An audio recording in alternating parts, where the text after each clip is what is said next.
I told everybody to be here at 9 so we could do our business meeting right away. But since we can't do that, I'm going to start with some of the things that we can do. So we have 8 nominations listed. Today we'll vote on Daniel Traynor to be Circuit Judge, U.S. Court of Appeals, 8th Circuit. We're also voting on 4 district court nominees: Angelo Comero, Southern District of Texas; Casdine Mitchell, Northern District, Texas; Michael Martin, Eastern District, Michigan; and Antonio Pozzo, Eastern District of Pennsylvania. The remaining nominations are listed for the first time, so we'll hold them over to future consideration, and I'll call on Senator Durbin for his opening comments. Thanks, Chairman Grassley. Yesterday's hearing I can't easily forget in this room, because I asked a question, Mr. Todd Blanche, about the opportunity he had to meet with the victims of Jeffrey Epstein. I asked him the same question the night before in my office, and he said, "Oh, I'll meet with anybody to talk about this." So I thought it was an easy question. Will you meet with those who are here today? There were 10 or 12 survivors of Jeffrey Epstein. And he said no. He wouldn't meet with them. And I asked why. I couldn't understand whether he thought they had a lawyer or needed a lawyer, but he wouldn't meet with them. It's incredible. After the hearing, I met with them. I'll never forget that meeting. You can imagine, and some of them are here today, and one will testify a little later before this panel. Try to imagine, if you will, one of these young women saying to me, "Jeffrey Epstein abused me when I was 13 years old." 13 years old. Visualize in your own family a daughter, a granddaughter, 13 years of age, who is a victim of this sexual predator. Should she at least have a moment with the Attorney General to tell her story? Is that too much to ask? Apparently it was. This is what I'll tell you. I don't believe a single member of the United States Senate would vote for this nominee after meeting with these survivors. To think that he turned down the opportunity to even meet with them. He went on to say, well, President Trump signed this law which required us to disclose the Epstein file.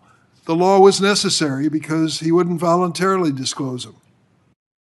Yes, President Trump signed the law after it was discharged in the House of Representatives because we had one new person who won a special election. It was an amazing political miracle that that law ever passed, but it had to pass so the American people would even have a chance of looking at these files. And now these women and many more are willing to come forward and say, don't stop with prosecuting 2 people, Jeffrey Epstein and Ghislaine Maxwell. There are more people you should consider. And yet the man who would be Attorney General of the United States said he wouldn't meet with them, wouldn't listen to him. That isn't right. That is just plain wrong as far as I'm concerned. And secondly, let me tell you what. I guess I was born in a different era from this president and people around him. But I kind of understood going into public life that if you wanted to get rich, this was the wrong job. You're supposed to take this job to serve the public, make enough money to get by, but not get rich. How did the president do in the first year of his second term? $1.4 billion added to his income from the cryptocurrency group. Why is that even relevant to this conversation? Because the president opposed the cryptocurrency idea for years, switched his position, and then Mr. Flowers, or Mr. Blanche, changed the regulation, the federal regulation of cryptocurrency. The time he changed the regulation of cryptocurrency in the Department of Justice, he had personally over $160,000 in cryptocurrency assets. He had to disclose that, and he had to send that to some other source. He sent it to his children. To lessen the regulation of an industry which generates a $1.4 billion windfall for the President of the United States and money for the person who was acting Attorney General, is just plain wrong. Just plain wrong. And all the excuses in the world don't make a difference. And I'll tell you, that one document that he signed, imagine, if you will, if you've ever heard of this, the president, his family, and his businesses, because of the document signed by Todd Blanche, because of that, have no liability for any tax crimes they ever committed before the date of that document. No liability, no criminal liability. Every single one of us in this room has to obey the law. That's the basics in a democracy like ours. And when it comes to tax crimes, the same applies. Now there's an exception, of course, in the eyes of Todd Blanche. And that exception is the President of the United States, his family, and his businesses. That is just plain wrong. This man should not be Attorney General. Can I go ahead and introduce Go ahead. witnesses and stuff? If you want to. Yeah, Sure. because, okay.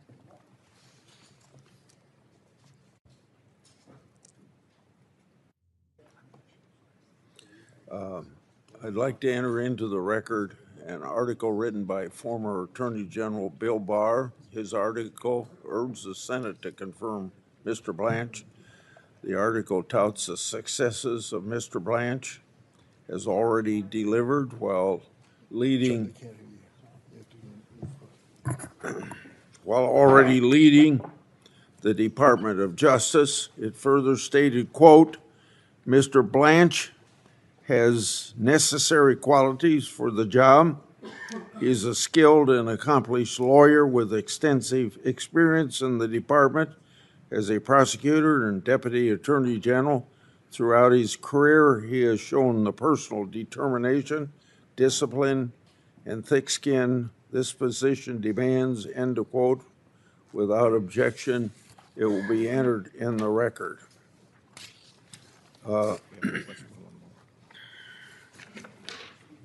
I'd like to also introduce a letter from the Concerned Women for American Legislative Action Committee. The group represents hundreds of thousands of women nationwide.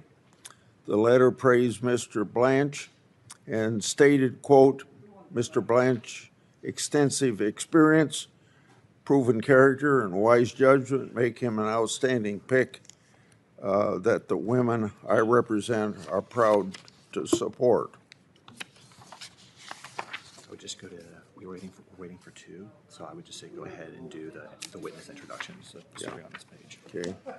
Well, we'll need to have them come to the table. Yes, you can go ahead. You can just ask them to go ahead and come up to the table. What? You can ask them to go ahead and come up to the table, but we don't swear them in yet. As I indicated to everybody in the audience, everybody was supposed to be here at 9 o'clock and everybody isn't here. And we don't have a lot of time to waste. So I would ask the witnesses if they would come to the table, and I would like to read your introductions. And then swear them too. No, we'll do that after. We'll do that when we go to the hearing. Okay. Please be seated, and we won't be questioning you right away, but I'd like to take this time to introduce you. First, a person when he was in the United States Senate, a person that I worked closely with, John Ashcroft. You know, he served as United States Attorney General under George W. Bush. He led the Justice Department's anti-terrorism efforts after 9/11. Mr. Ashcroft previously served for over 2 decades as Missouri's Attorney General, Governor, and then Senator. He's since founded a consulting firm and serves as distinguished professor at Regent University. Mr. Ashcroft understands how to lead the Justice Department free from political influence Indeed, Senator Schumer once praised Mr. Ashcroft, quote, "fidelities to the rule of law," end of quote. I look forward to hearing his perspective on Mr. Blanche's qualifications to lead the department. Next, I would introduce Jennifer Boss. Ms. Boss is an angel mom, a title that no mother should ever have to bear. She suffered an unimaginable loss. Ms. Boss's daughter, Megan, was discovered in a dumpster belonging to an illegal immigrant. The man was arrested, but within 24 hours, he walked free. The sanctuary city and soft on crime policies of her home state failed to protect her daughter or deliver justice to the families. Ms. Boss had no recourse until President Trump learned of the case and ensured that the man was detained by ICE. Sadly, Ms. Boss knows firsthand how important it is to have Justice Department that listens to victims, pursues justice, and works to protect communities. Ms. Boss, I'm very sorry for your loss. I'm grateful for your testimony today. We also have John Edler, president of the Federal Law Enforcement Officers Association Foundation. He was a first responder at Ground Zero on 9/11 and has decades of experience in law enforcement. For years, he served as the chief firearms and tactical training instructor of the Southern District of New York. While at that position, Mr. Adler met and observed Mr. Blanche's diligent work firsthand. Mr. Adler previously served as director of the Bureau of Justice Assistance. Based on that experience and his decades in law enforcement, Mr. Adler now advocates for officers in the field. I look forward to learning his experience and perspective on Mr. Blanche's efforts to support law enforcement. And now, Senator Durbin, would you please introduce your guest? Thank you, Mr. Chairman. Let me say at the outset, at your request, I'm trying to accommodate the attendance issue, which we both struggle with, as you as chairman and me as ranking member. And one of my witnesses, minority witnesses, has not arrived yet. She was told it'd be a little bit later, we would start that. So I'm going to introduce her, and when she arrives, she'll take to the table and be sworn in by you, okay? Okay. All right. Thank you. The first minority witness is Danny Bensky. I met her yesterday. Ms. Bensky is a choreographer and dance educator. She's also a survivor of abuse by convicted sex trafficker Jeffrey Epstein, to whom she was trafficked when she was 17 years old. Ms. Bensky will tell us when she comes how, due to the carelessness of the Justice Department, graphic details of her abuse, as well as her identity, were released many times, despite her efforts to redact her information. She says that she, quote, "won't stop fighting until the world is safer."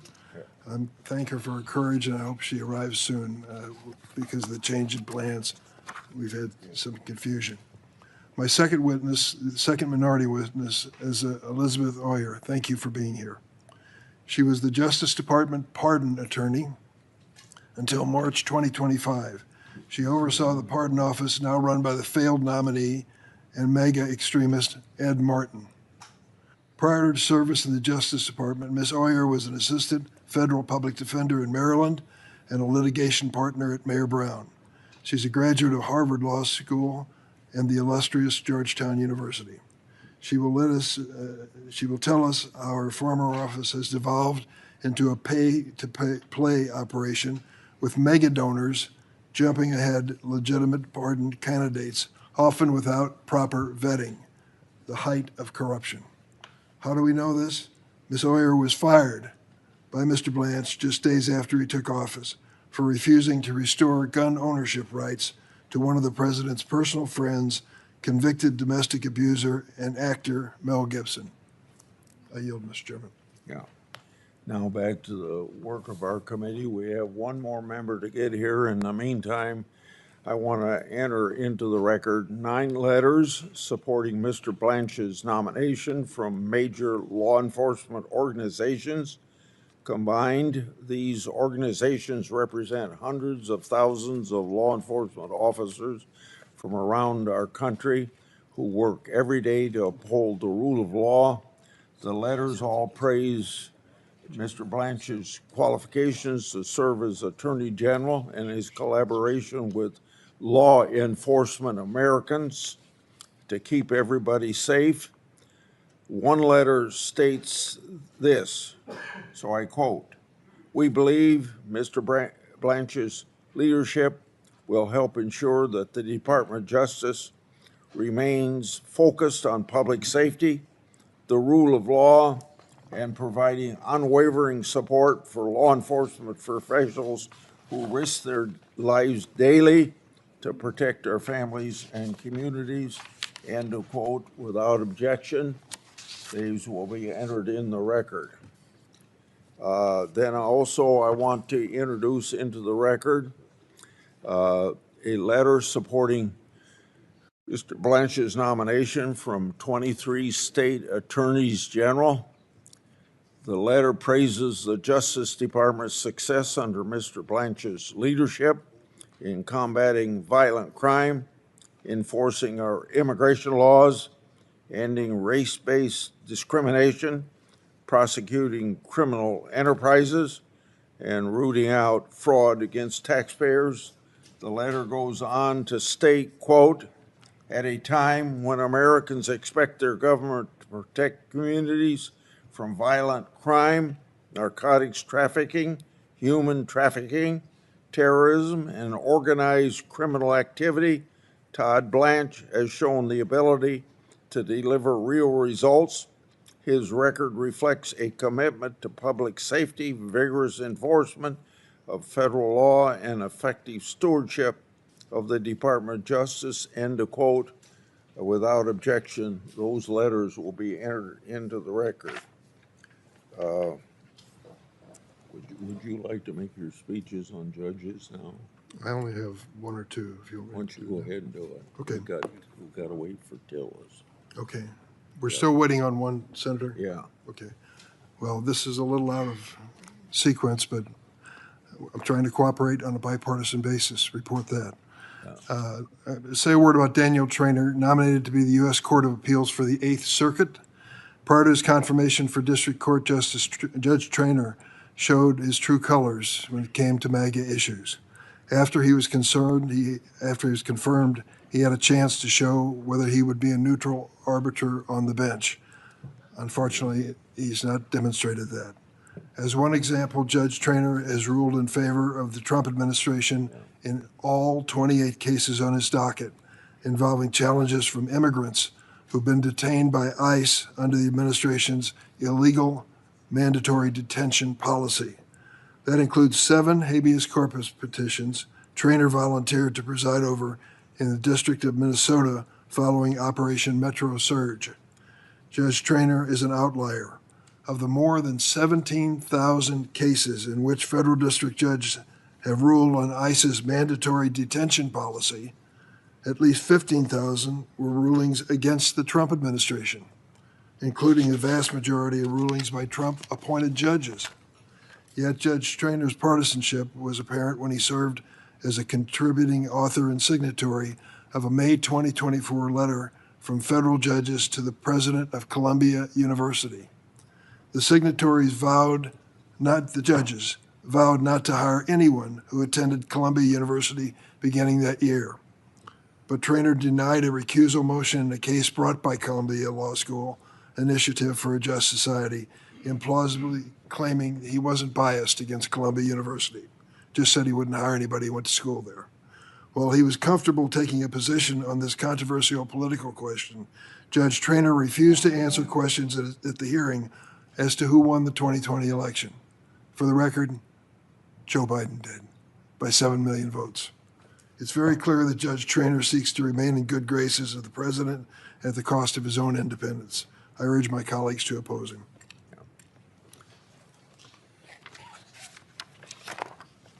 I'd like to introduce into the record a letter supporting Mr. Blanche's nomination. This letter is from the American Center for Law and Justice. The letter states, quote, Mr. Blanche has demonstrated the experience, judgment, and leadership necessary to guide the Department of Justice at a time when the faithful administration of our laws is a paramount importance. His service as Deputy Attorney General and most recently Acting Attorney General, together with his distinguished career as both a federal prosecutor and defense attorney, has given him a broad understanding of the department's responsibility and the constitutional principles that must guide him in his work. Without objection, this will be entered in the record. Now we'll have 77 former Department of Justice official writing a letter in support of Blanche. So I'll enter this in the record, and I want to quote from this letter. Todd Blanche understands that the department's mission is to deliver justice, not to serve political interest and entrenched bureaucracies. He has shown the courage and institutional knowledge to restore the focus on public safety, law enforcement support, and the rule of law. His career path from paralegal to prosecutor to second highest position in the department gives him a perspective few others possess. He knows what works because he has lived it at every level. So without objection, the department, or the letter from 77 former DOJ officials will be inserted. We have a letter from the First Liberty Institute, the nation's largest legal organization dedicated solely to defending religious liberty. The letter states, quote, every attorney general faces difficult decisions that will inevitably generate disagreement. The proper question before the Senate is not whether members agree with every future judgment, but whether the nominee possesses the character, experience, legal ability, and commitment to constitutional government necessary to faithfully discharge the office. Mr. Blanche's career demonstrates those qualities. Without objection, that will be entered into the record. Do you want to ask if anybody in our dais wants to make any? Yeah. Is he here? He's coming, he's walking up. Okay. When tell us coming. Okay. We're still waiting on Tillis. He's walking up right now. Should Yeah. can we start? No, we have to wait. He said he's walking up, is what they just told us. Okay.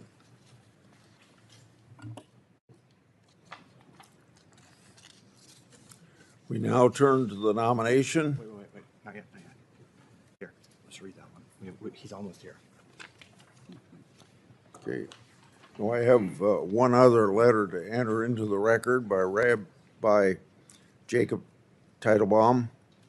He praised Mr. Blanche's legal acumen and character, stating, and I quote, on more than one occasion, I witnessed Mr. Blanche's continue to provide first-rate representation after learning that a client was facing severe financial hardship, often taking on cases on a pro bono or substantially reduced fee basis. It was evident that to him, practicing law was not merely a profession, it was a calling rooted in fairness, dignity, and compassion. These are precisely the qualities that I believe our nation needs in its next Attorney General. firmness to the pursuit of justice, joined with mercy and respect for every person who enters the law, end of quote. Okay, we can vote now. Okay. We'll now turn to the nomination of Daniel Traynor to be Circuit Judge, U.S. Circuit Court of Appeals, 8th Circuit. Clerk will call the roll. Mr. Corning. Aye. Mr. Lee. Aye. Mr. Cruz. Aye. Mr. Pauly. Aye. Mr. Tillis. Aye. Mr. Kennedy. Aye. Mrs. Blackburn. Aye. Mr. Schmidt. Aye. Mrs. Britt. Aye. Mrs. Moody. Aye. Mr. Durbin. No. Mr. Whitehouse. No. Ms. Klobuchar. No by proxy. Mr. Coons. No by proxy. Mr. Blumenthal. No by proxy. Ms. Harona. No by proxy. Mr. Booker. No by proxy. Mr. Padilla. No by proxy. Mr. Welch. No by proxy. Mr. Schiff. No. Chairman Grassley. Aye. On this vote, the ayes are 11, the nays are 10. The nomination will be favorably reported. Now we go to Angela Colmenero, Judge, U.S. District Court, Southern District, Texas. Clerk will call the roll. Mr. Cornyn. Aye. Mr. Lee. Aye. Mr. Cruz. Aye. Mr. Pauly. Aye. Mr. Tillis. Aye. Mr. Kennedy. Aye. Mrs. Blackburn. Aye. Mr. Schmidt. Aye. Mrs. Britt. Aye. Mrs. Moody. Aye. Mr. Durbin. No. Mr. Whitehouse. No. Ms. Klobuchar. No by proxy. Mr. Coons. No by proxy. Mr. Blumenthal. No by proxy.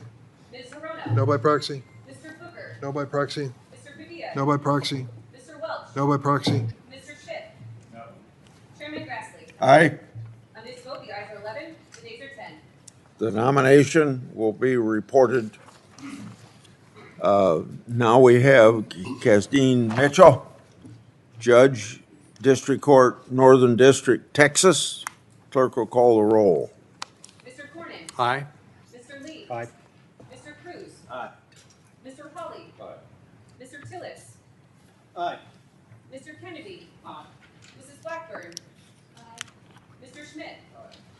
Mrs. Britt. Mrs. Moody. Mr. Durbin. No. Mr. Whitehouse. No. Ms. Klobuchar. No by proxy. Mr. Coons. No by proxy. Mr. Blumenthal. No by proxy.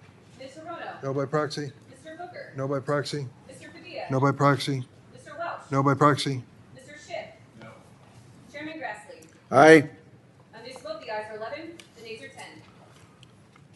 Mitchell will be reported to the Senate floor. Now we have the nomination of Michael Martin, District Court, Eastern District of Michigan. Clerk will call the roll. Mr. Cornyn. Aye. Mr. Lee. Aye. Mr. Cruz. Aye. Mr. Pauly. Aye. Mr. Tillis. Aye.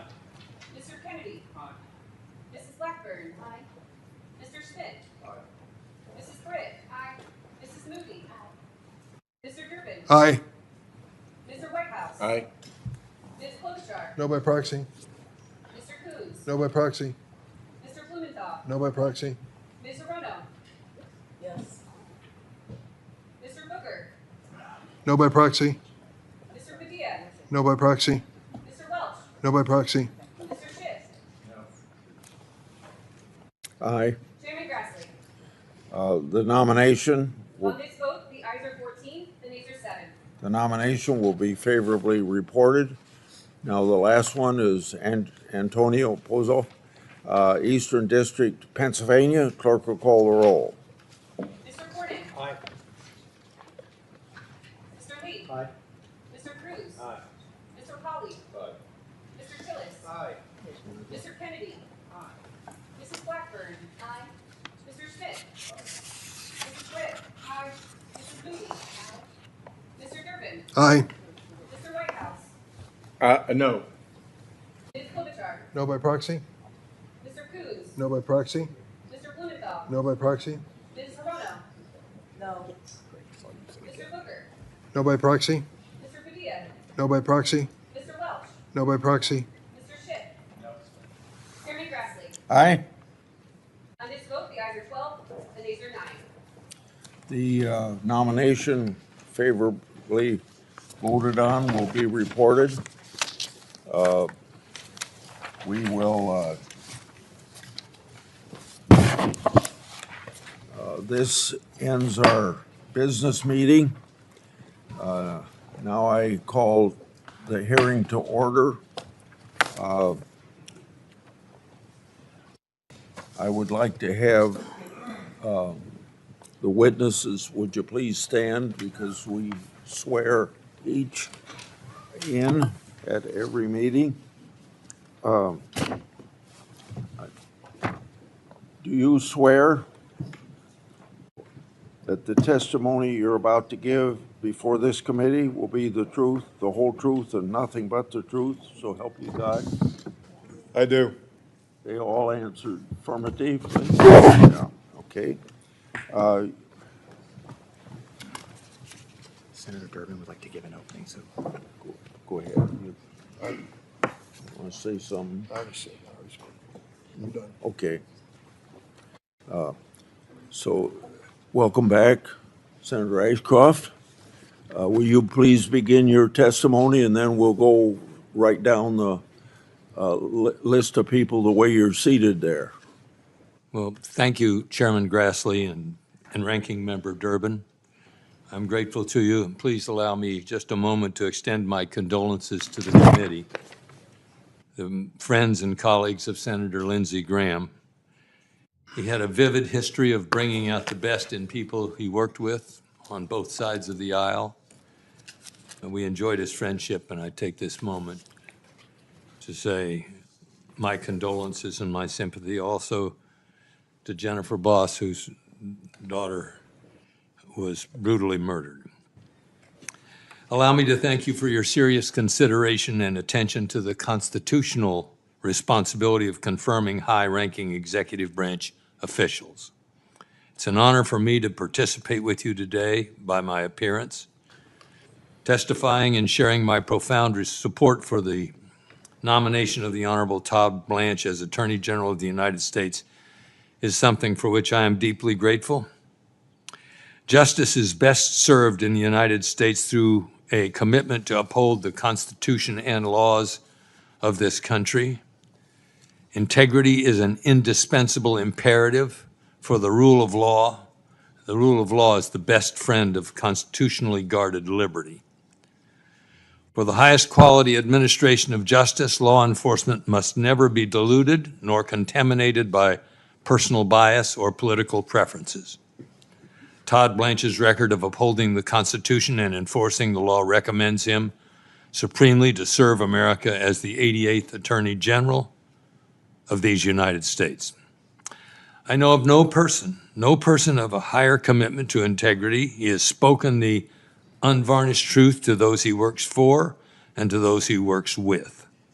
Todd's career stands as an outstanding record of public service. He is a consistently well-prepared, tough, but fair prosecutor, fundamentally focused on the Constitution. He understands that he has a profound responsibility in the Justice Department to seek justice, not merely to prosecute.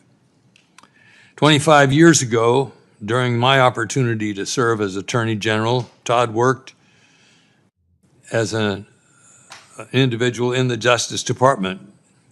And in his law school years, Todd worked with the Justice Department, and in that respect, upon graduation from law school, he clerked for several judges, two of whom are now serving on the respected nationally focused Second Circuit Court of Appeals. So he had an understanding of the law from both the prosecutorial side and the side of the bench. Following his clerkships, Todd became an assistant United States attorney as the U.S. Attorney Office for Southern District of New York, a premier prosecutorial office of the United States. He spent roughly 2 years as the co-chief of the Violent Crimes Unit, supervising there nearly 24 prosecutors. Then served as the co-chief of the office's White Plains Division, where he presided over a wide span of work: public corruption, securities and bank and wire fraud, federal programs fraud, Medicare fraud, RICO, and violent crime. Today, as Deputy Attorney General and Acting Attorney General, Todd energizes the roughly 115,000 employees from across Maine Justice, the FBI, the DEA, the U.S. Marshals Service, ATF, and 93 U.S. Attorney's offices that span the United States.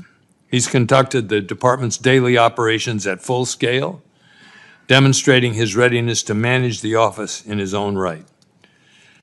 Todd therefore brings to the Department of Justice a relevant reservoir of experience, coupled with sound judgment on an array of different issues. They're all related to law enforcement and the administration of justice. He understands that the rule of law exists to secure this and safeguard the God-given rights of liberty and freedom in America. In professional moments, both private and public, I have seen Todd's thoughtful, decisive, yet humble leadership. He's a careful and willing listener, skilled at welcoming diverse viewpoints. He is adept at synthesizing and harmonizing different voices in complex situations. He is comfortable in being held to account, and he will require those in the department to be similarly accessible and accountable. Todd Blanche's record reflects a commitment to the rule of law and the Constitution. Our 250th anniversary properly reminds us that liberty is the core value of America. In fact, it's a core value of human existence. To safeguard this core cultural value, America needs an Attorney General exclusively devoted to the rule of law and who unfailingly will honor his oath to the Constitution. Todd Blanche is the right person for that responsibility. Mr. Chairman and committee members, thank you for what I consider to be a privilege to appear before this committee and communicate to you my unreserved endorsement of Todd Blanche for Attorney General of the United States. And I thank you for this opportunity. Thank you, Mr. Ashcroft. Now, Ms. Bensky. Thank you. First, I'd like to thank you and the committee. Microphone. Push the red button. There we go. Thank you. First, I'd like to thank you all, and thank you to the committee for hearing survivor voices. I'd like to remind you of who you're hearing from today. At this time, can my survivor sisters and family please rise? We may look like grown adults when you see us now, but we were children, young girls at the time of our abuse. These are the photos of when our innocence, dreams, and lives were stolen. Please take these faces in as you think of us as your own family, daughters, nieces, sisters. Now look at our faces and remember the women and families of who the DOJ re-victimized. You guys can sit. Thank you so much. I'm a teacher. In my school, if a student released a nude photo depicting a peer's sexual assault and abuse, they would almost certainly face expulsion. And yet, this is what our Department of Justice did to crime victims. Today, Todd Blanche has been at the helm of the release of nude images of survivors, the outing of Jane Does, and the exposure of more than 100 victims identifying information and documents describing horrific acts of abuse, including my own. Instead of treating this release as its own violation and holding the man who led it accountable, you have a decision on whether you place him in the highest law enforcement position in this country. In December, before the document release, our attorneys submitted 350 victims' names to the Department of Justice as victims' names to be redacted prior to the release. In that first release, I found my name in 2 places. In that next release in January, my name appeared again, but this time the redactions were so far worse.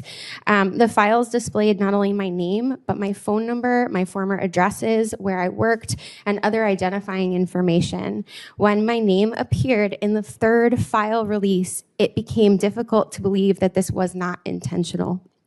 Despite my lawyer repeatedly contacting the DOJ, seeking protection, my information continued to be exposed. And it's not just my name, it's the identifying information. These documents contain disturbing yet incomplete accounts of my abuse.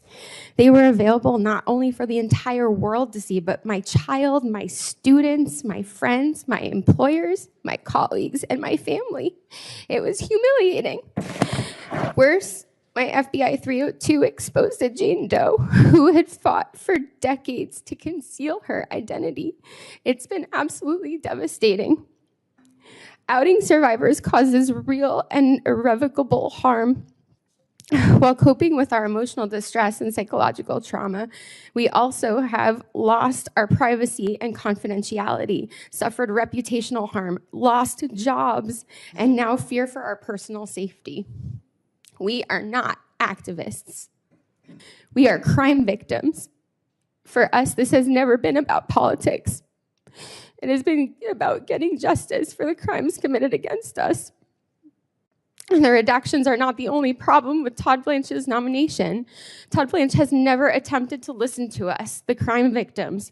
Survivors in this room repeatedly asked to meet with Todd Blanche through multiple channels. He never responded. Yesterday, he said he would meet with us, with our attorneys, if they were present. But let's be clear, that was the first time that was ever communicated to us before yesterday. He simply ignored us for the last 8 months. He's been radio silent, and the silence was deafening. Crime victims deserve better from the nation's highest level of law enforcement officials. We deserve to be heard directly, not dismissed and ignored. There are numerous investigative leads that must be followed, despite Mr. Blanche's claim that there are none. Epstein and Maxwell did not abuse women and children alone. They did not build their operation alone. Others enabled these crimes, exploited victims, and avoided accountability for decades. You do not have to take my word for it. Several weeks ago, after examining the evidence, Chairman James Comer directed Todd Blanche to open investigations into 2 men connected to Epstein. The Epstein files are not merely a collection of embarrassing names and politically damaging associations. They are records connected to the sexual exploitation and trafficking of girls and young women. They contain information about how Epstein's network worked, who assisted him, and whether additional crimes can still be investigated. The Department of Justice should pursue every credible lead, not just work tirelessly, not just to shut down the investigations. The survivors in this room know there are investigative leads because they are our stories. Mr. Blanche knows it too, yet he has chosen not to pursue them. Mr. Blanche's actions have destroyed survivors' trust. According to public reporting, Mr. Blanche spent approximately 9 hours meeting with Ghislaine Maxwell. He did not even spend 9 minutes meeting with the survivor. Afterward, Maxwell was transferred to what many have described as a summer camp prison. We learned all of this through the news. Imagine what that feels like as a survivor to sit there if you were exploited by Ghislaine Maxwell and you're hearing this for the first time with no explanation, no outreach, and no transparency from your government. And to add insult to injury, the information that Todd Blanche gathered in the White House Situation Room last summer to curb the political fallout from the Epstein files was absolutely abhorrent. Instead of following investigative leads, our government treated and continued to treat this as a political crisis that needs to be managed. In our nation, everyone deserves equal protection under the law. Todd Blanche has been unwilling to protect Epstein survivors' personal information. And he has been resistant to investigate the people who helped Epstein and Maxwell commit those crimes. We need an attorney general committed to ensuring that everyone who facilitated Epstein's crimes is held accountable. Please, I implore you, please, think carefully and think about the girls in these photos. Thank you. Thank you, Ms. Bensky. Now, Ms. Boss.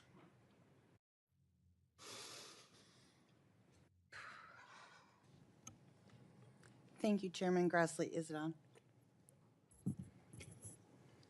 Thank you, Chairman Grassley and Ranking Member Durbin and members of the committee. Can you pull it real close to you Pull it to there. Yeah, I think that's right. My name is Jennifer Boss. I live in Antioch, Illinois. I'm the mother of an angel named Megan Boss, and I'm here because my daughter's tragic and gruesome death has exposed catastrophic failures in immigration enforcement and drug trafficking policies.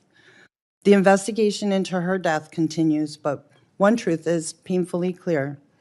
Dangerous gaps in our system allowed an illegal alien to exploit our laws, and my daughter paid the ultimate price. Losing Megan and then being forced to navigate multiple broken systems while drowning in grief taught me that policies carrying life or death consequences cannot remain political talking points. That's why I've tried, despite the most intense heartache anyone can ever experience, to speak locally and nationally about the four crises that compounded our tragedy: illegal immigration, sanctuary policies, the fentanyl crisis, and cashless bail. I'm so grateful that the whole of this administration, with Todd Blanche leading the DOJ, has prioritized all four of these issues. I'm asking the committee not to wait until another mother is sitting where I am. Confirm Todd Blanche. He is a leader who will uphold the law, honor victims, confront dangerous criminal organizations, and fight to give other American families the safety and lasting protection that came too late for mine. I couldn't save my daughter, but Todd Blanche is Attorney General. He might save yours, because next time it could be your child. It could be your family. It could be you. This can happen to anyone.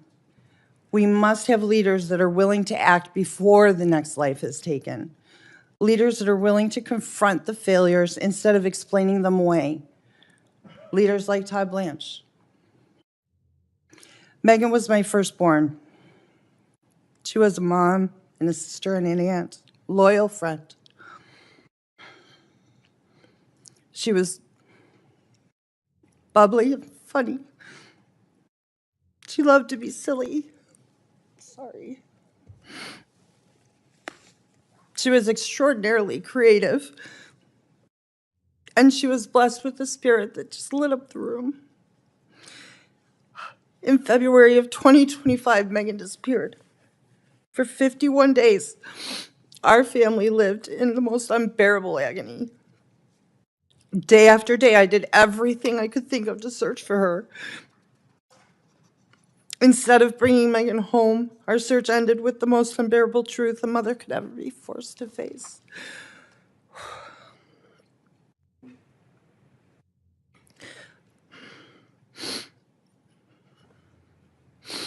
We learned that Megan's life had been cut short and her body was concealed, stuffed upside down in a garbage can filled with bleach by an illegal alien that had no right to be here. Again, she was stuffed upside down in a garbage can for 51 days, soaking in bleach.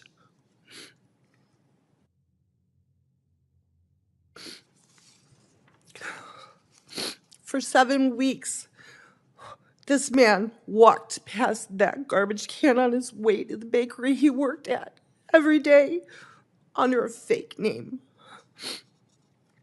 And during those weeks, I couldn't breathe or eat or sleep.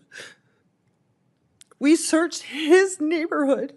We knocked on his door. We left Megan flyers with Megan's face on every surface we could find. And then I learned she was only a driveway distance away from us the whole time. Excuse me.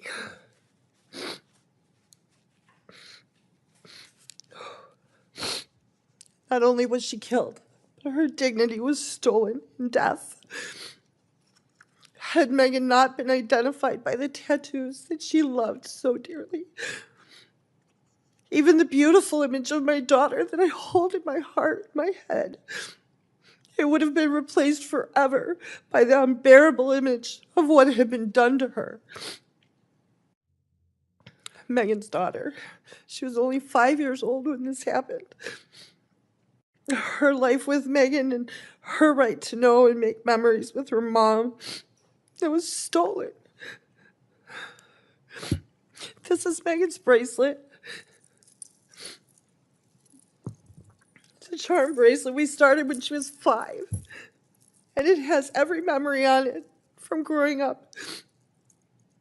Every milestone, every place that we visit, anything that was important to her. It's here. This is her story. And these are the stories that she should be telling her daughter. I have to hope I can remember them all. There's so many.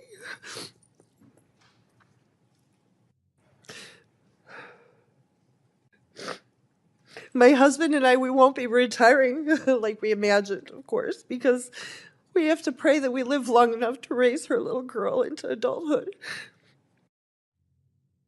And this is because our laws that we already have aren't enforced. This is why victims don't care about partisan victories. We care whether the dangerous criminals and drug traffickers and cartels are stopped before another loved one is buried and another family's life is shattered. Right now, governors and local officials enact sanctuary protections, cashless bail policies, and identification laws that undermine federal enforcement and create dangerous public safety loopholes. A criminal that's released under a reckless local policy does not remain inside that city or state. He can cross into yours. Megan's perpetrator was released the day after he was arrested. Do you want him as your neighbor? Angel families have told me how they've been entirely abandoned and ignored by the government. Our children and our families were politically inconvenient. Some of these Angel families have been asking for someone to listen to the stories and learn from what's happened to us for more than 25 years.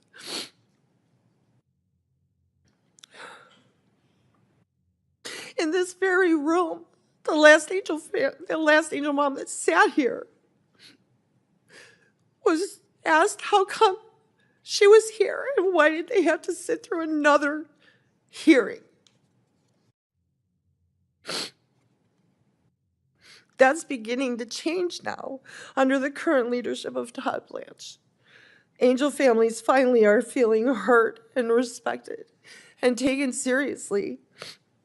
There is a renewed focus on prosecuting immigration crimes and the transnational criminal organizations, drug trafficking, and the like. So much work that's done by ICE and Homeland Security. Investigations goes unseen. It's not limited to detaining the individuals who escape detection at the border. Their work is life-protecting. From the time that I've spent talking with Todd Blanche, I knew immediately that he makes victims a priority. Under his direction, the DOJ has engaged directly with the Angel families and treated us not like political props, but as partners in preventing future tragedies. And that's all that we've ever asked for. Justice can't bring our children home. Nothing can. So the justice that we're seeking now is the assurance that their deaths won't be ignored and they won't be in vain, and preventable tragedies from these laws not being enforced won't be repeated. I 100% believe Todd Blanche will be the one who can deliver that justice, saving lives of people who'll never know it. Thank you. Thank you. Thank you, Ms. Boss. Now, Ms. Hoyer. Good morning, Chairman Grassley, Ranking Member Durbin, and members of this committee. I am here as a public servant, a former Justice Department employee, and a concerned American who cares deeply about the future of our country. I had great hope that Todd Blanche would be an effective leader and a responsible steward of the Department of Justice, but he quickly proved me wrong. 2 days after Mr. Blanche was confirmed as Deputy Attorney General, he fired me from my position as the department's career pardon attorney. I declined to rubber stamp a political favor for a friend of the president, and it cost me my job. Mr. Blanche's office had asked me to recommend restoring the gun ownership rights of a convicted domestic abuser. I raised concerns about public safety, but Mr. Blanche's staff pressured me to go along anyway. I did not.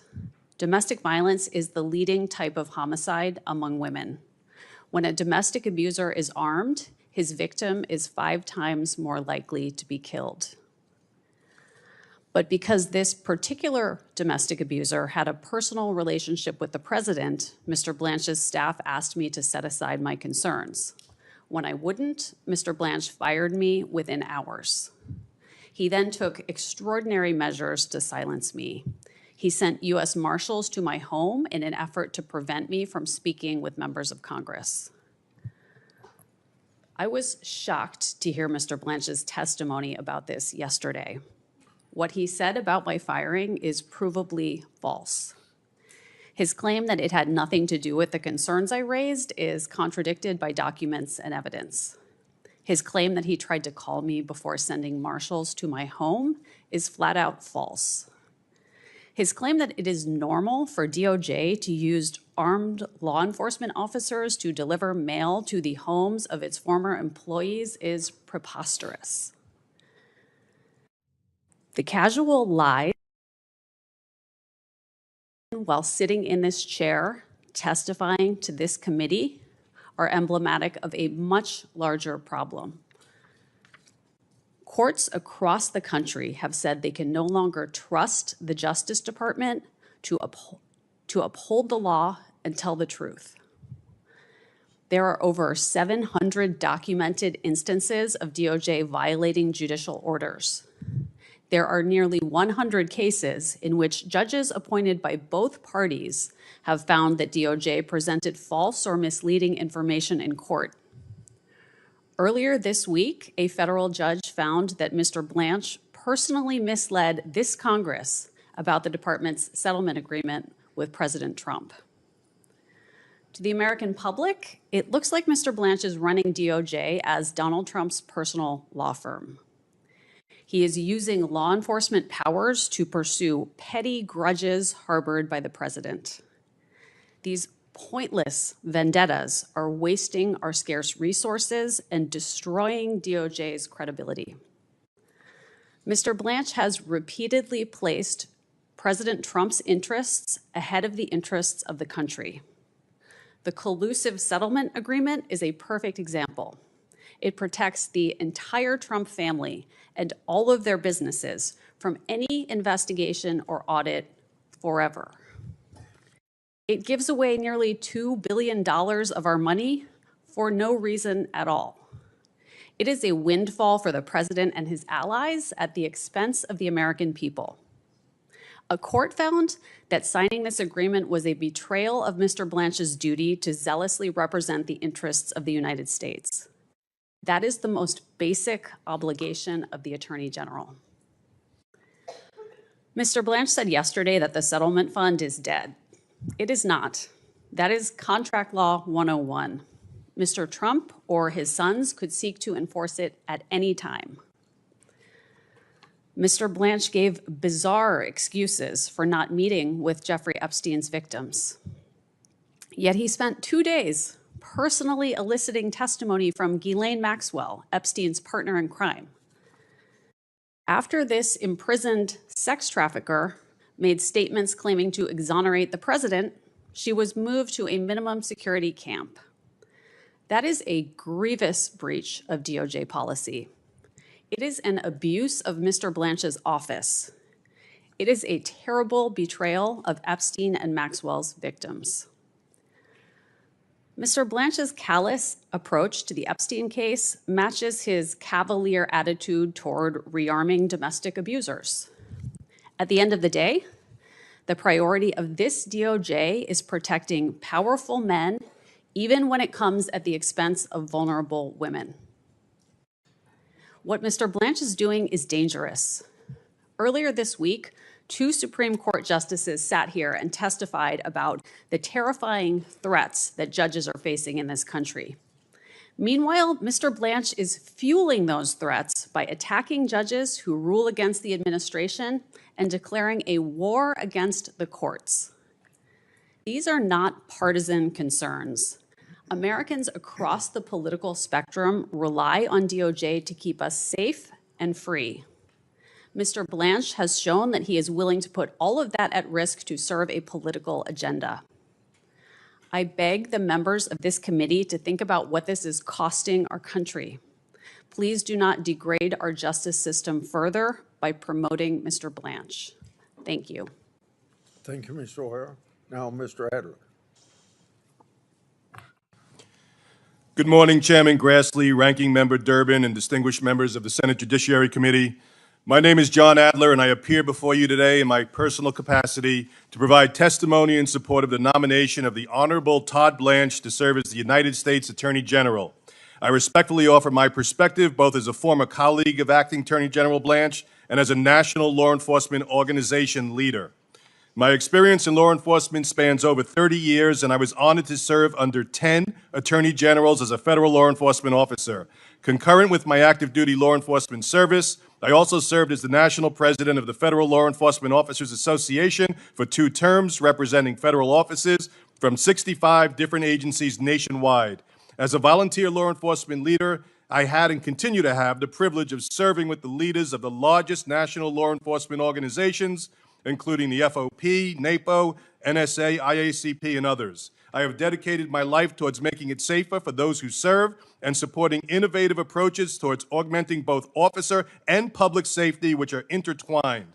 As a career tactical instructor, I emphasize marrying tactical proficiency with compassion and civility. Within a legal context, I am convinced that Acting Attorney General Blanche exudes this.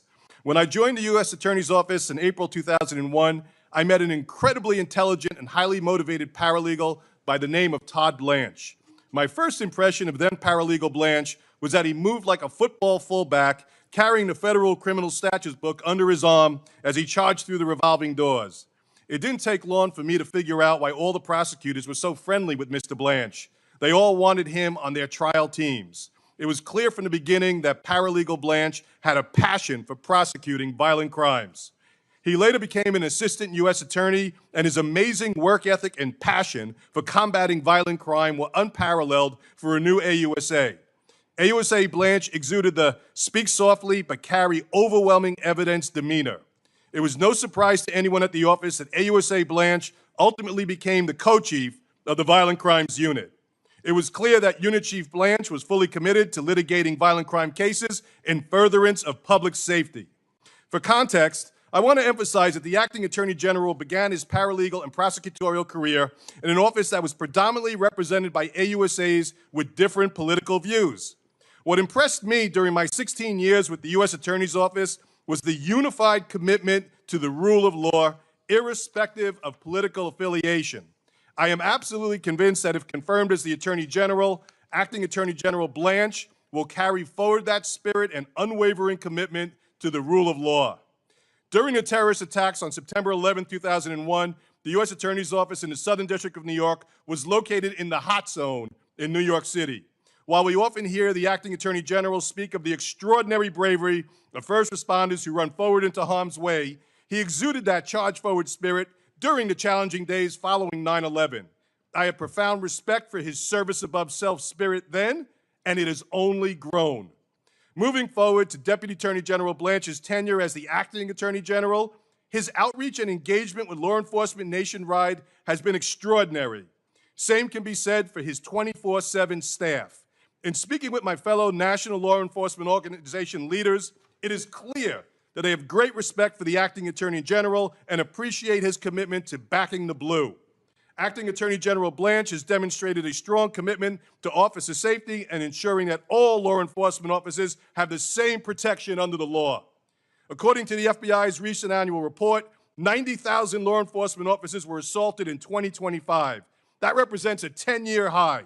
Acting Attorney General has made clear that his department will stand by law enforcement and support the prosecution of anyone who assaults a law enforcement officer. Civility does not work when it's one-sided. He has earned the respect and admiration of officers nationwide. In terms of civility, Acting Attorney General Blanche has distinguished himself during the substantial time he spent with all the national law enforcement organizations during National Police Week. In particular, the time he spent with the concerns of police survivors, which are the survivors of our heroes killed in the line of duty, was heartfelt and riveting. Much like his powerful support for our angel families, Acting Attorney General Blanche is equally supportive of the surviving family members of our fallen heroes. And I have no doubt he will continue that as he prioritizes the safety of all Americans. As the father of a beautiful teenage daughter, I worry about her safety every day. I expect our government leaders to do everything they can to support a safe and just quality of life for all our children. That should be an unbreakable priority. I sleep well knowing that my daughter's safety and all Americans are an unwavering priority for Acting Attorney General Blanche and his team. Under his leadership and through the dedication of all law enforcement officers, violent crime continues to be driven down. We must sustain these powerful results, and we need Acting Attorney General Blanche to be confirmed as our nation's chief law enforcement officer. Throughout my law enforcement career, I wore and continue to wear a pendant that has John 15:13 inscribed. Greater love hath no one than this, to lay down one life for a friend. I am absolutely convinced that the Acting Attorney General Blanche, will exude that spirit of the Scripture and do everything he can to protect the safety of all Americans by following the rule of law.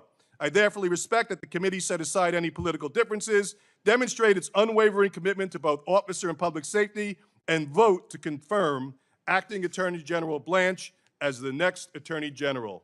Thank you. Thank you. Ms. Boss, first of all, thank you for your courage coming forward. You know how important it is to have effective leadership in pursuing justice. I think you've answered my question in your last 2 minutes of your testimony, but I'd like to give you an opportunity to say it once again, how you feel about Mr. Blanche and the prospects of his continued leadership at the Justice Department. Thank you, Chairman. I feel like we have already seen what has come out of the Justice Department as far as the prosecutions of the drug trafficking, the cartels. He is following up the hard work of the men and women that are in our the ICE agents, CBP, and he's prosecuting those dangerous criminals, and that is making a difference. Okay, thank you very much. Now, Ms. Oyer, we know the Biden administration was the most active pardoning administration in American history, 4,000 total acts of clemency. I think you were the pardon attorney on January the 17th, 2025, when President Biden granted more communications in a single day than any prior president had over that entire presidency. Is that right? I was the pardon attorney on that date, sir. Okay. Were you also the pardon attorney on December 23rd, 2024, when President Biden commuted 37 of 40 inmates on federal death row? Yes, sir, I was. Thank you for that. So I want to bring up some of these commutations. Thomas Sanders, who killed a 12-year-old girl, Lexus Roberts. He shot Lexus 4 times and slit her throat after the girl had witnessed him murder her mother. Did you object to President Biden's commuting his sentence? Sir, I'm not able to discuss the recommendations that I made to the president regarding acts of clemency. Can you speak Did you turn your microphone on? I believe it's on, sir. You were the pardon attorney, yeah. I And was, yes. Yes, You sir. recommended, you didn't object to the recommendation. Sir, I'm not able to discuss the recommendations I provided to the president about Okay. clemency matters, which are I considered want to you to be know, covered by executive privilege. okay, I want you to know that I have read evidence that you made this recommendation. So are you telling me the evidence I read that I'm wrong? So did you make the recommendation, or you don't want, you're telling me you can't talk about it? Sir, just like Mr. Blanche explained yesterday, I'm not free to discuss the recommendations that I provided to the White House because they are covered by executive privilege. You can't even tell me if you contacted the victim's family? You can't say yes or no to that? Sir, I cannot talk about the discussions I had unless the White House chooses to waive the executive privilege. I would be happy to come back and speak with you or other members of this committee. And I think what I'm going to do is I'm going to tell you what I know. So let's go to the case of Jorge Avila Torres, who stabbed to death 8-year-old Laura Hobbs and 9-year-old Crystal Tobias, who were riding their bicycles in a Chicago suburb. He had also sexually assaulted at least one of them. And 4 years later, he strangled to death a 20-year-old naval officer, Amanda Snell, in her barracks. So you can't talk about this, but I have read evidence that you made this recommendation, and you can't even tell me yes or no whether you made that recommendation. Well, sir, what I can tell you is that President Biden did commute the sentences of 37 individuals who were on death row to sentences of life imprisonment, and all of those individuals will remain incarcerated for the rest of their lives, most likely in maximum security Okay, prisons. well, we know what the commentation did, but the fact is that they were taken off death row. Then we have the case of Dylan Roof, shot up a church in South Carolina. That made national history for a long period of time in his trial. He murdered 9 African Americans in a racially motivated attack.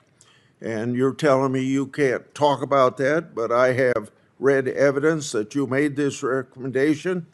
And since you can't comment on it, I'm just going to have to tell you that you made that recommendation. Robert Bowers murdered 11 people in Pittsburgh Tree of Life Synagogue in the deadliest attack on a local Jewish community in American history.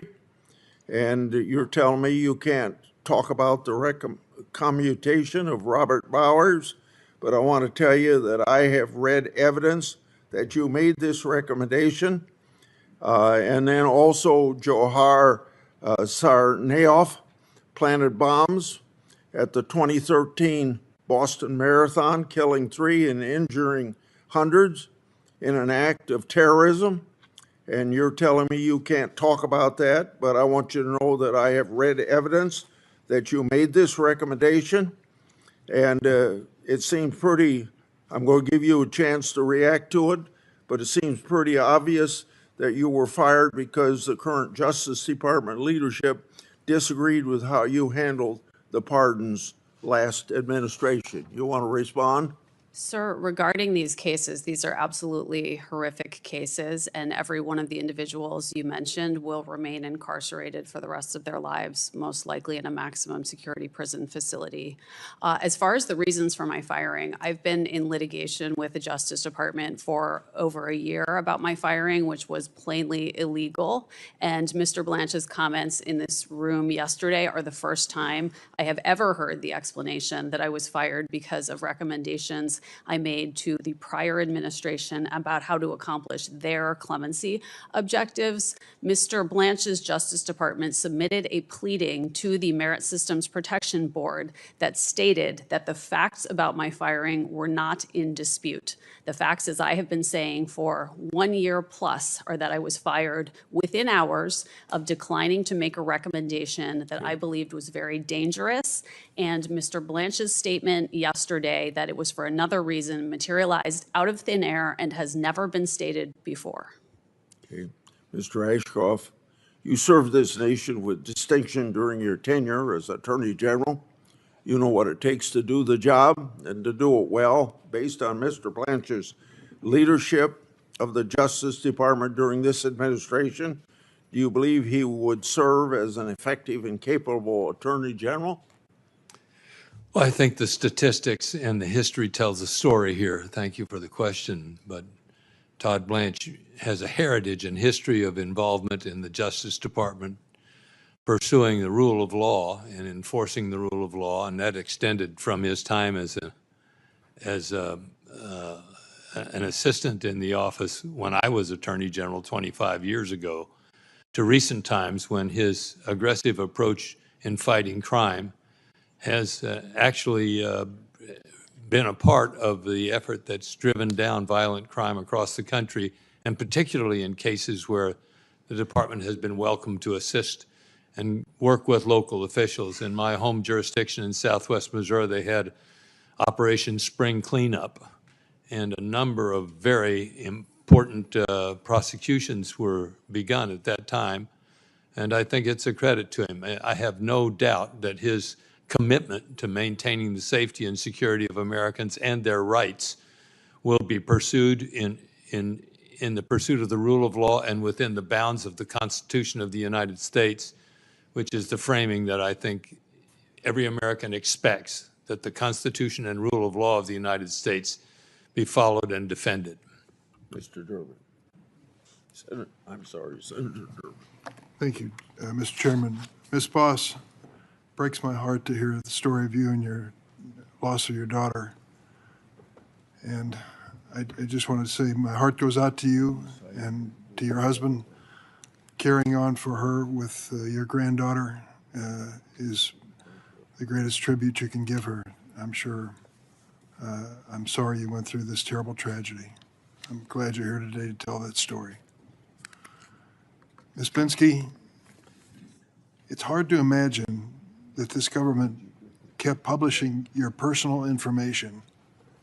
Did anyone notify them of this breach of privacy? Yeah, I mean, we notified them immediately back in the first document release, and even before the document release happened, after the Epstein Files Transparency Act passed. Like I said in my testimony, my lawyer teamed up with other lawyers and gave 350 names. And basically every batch that came forward, all the way through basically, I believe it was April, but in the January batch, I was exposed. So did this happen to any of the others who were present here? Oh, yes. I mean, all. I think almost all, yeah. Yes, there were hundreds of victims that were outed and Jane Doe's. And, you know, I do want to speak to just the damages for a moment. You know, we've been receiving threats. We've had loss of jobs. We've had loss of confidentiality and privacy.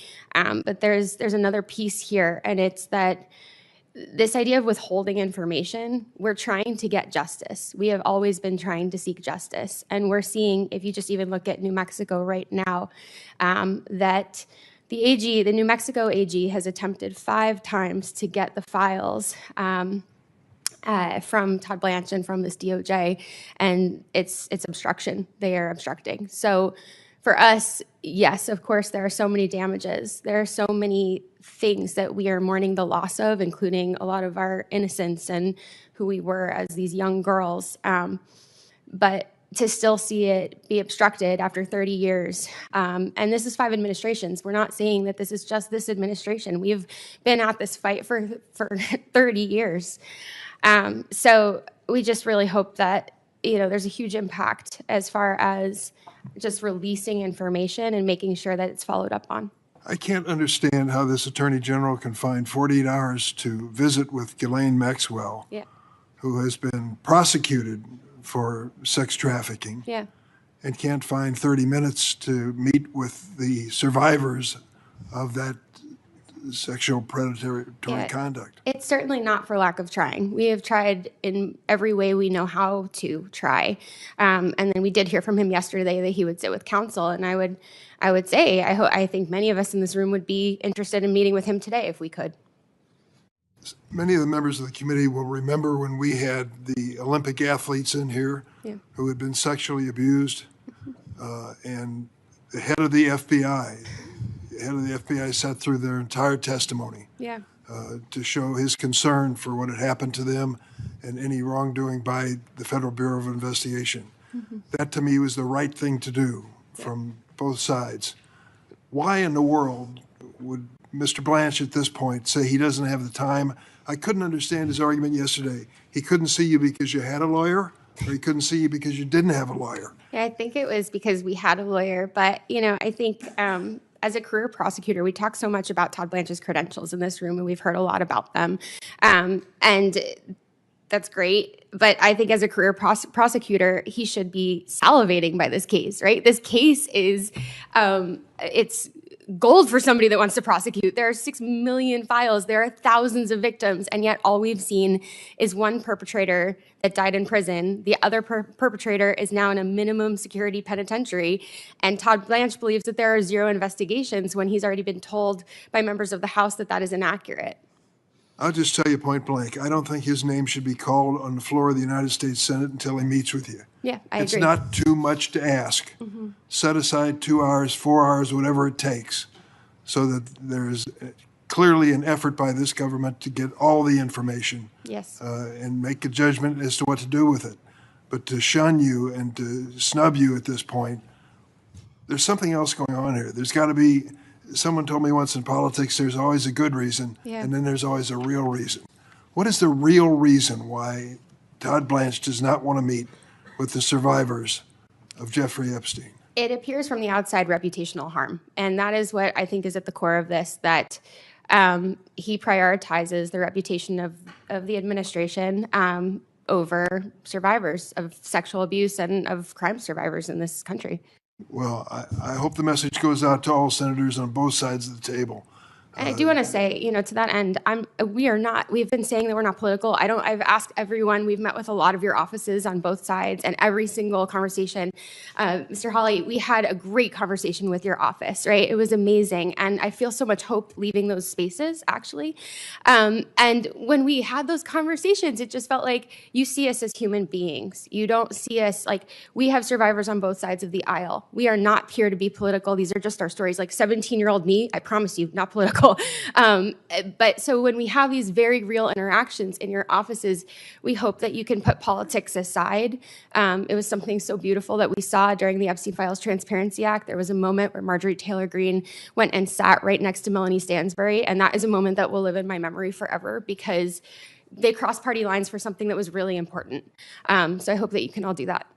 Thank you, Mr. Chairman. Senator Hawley.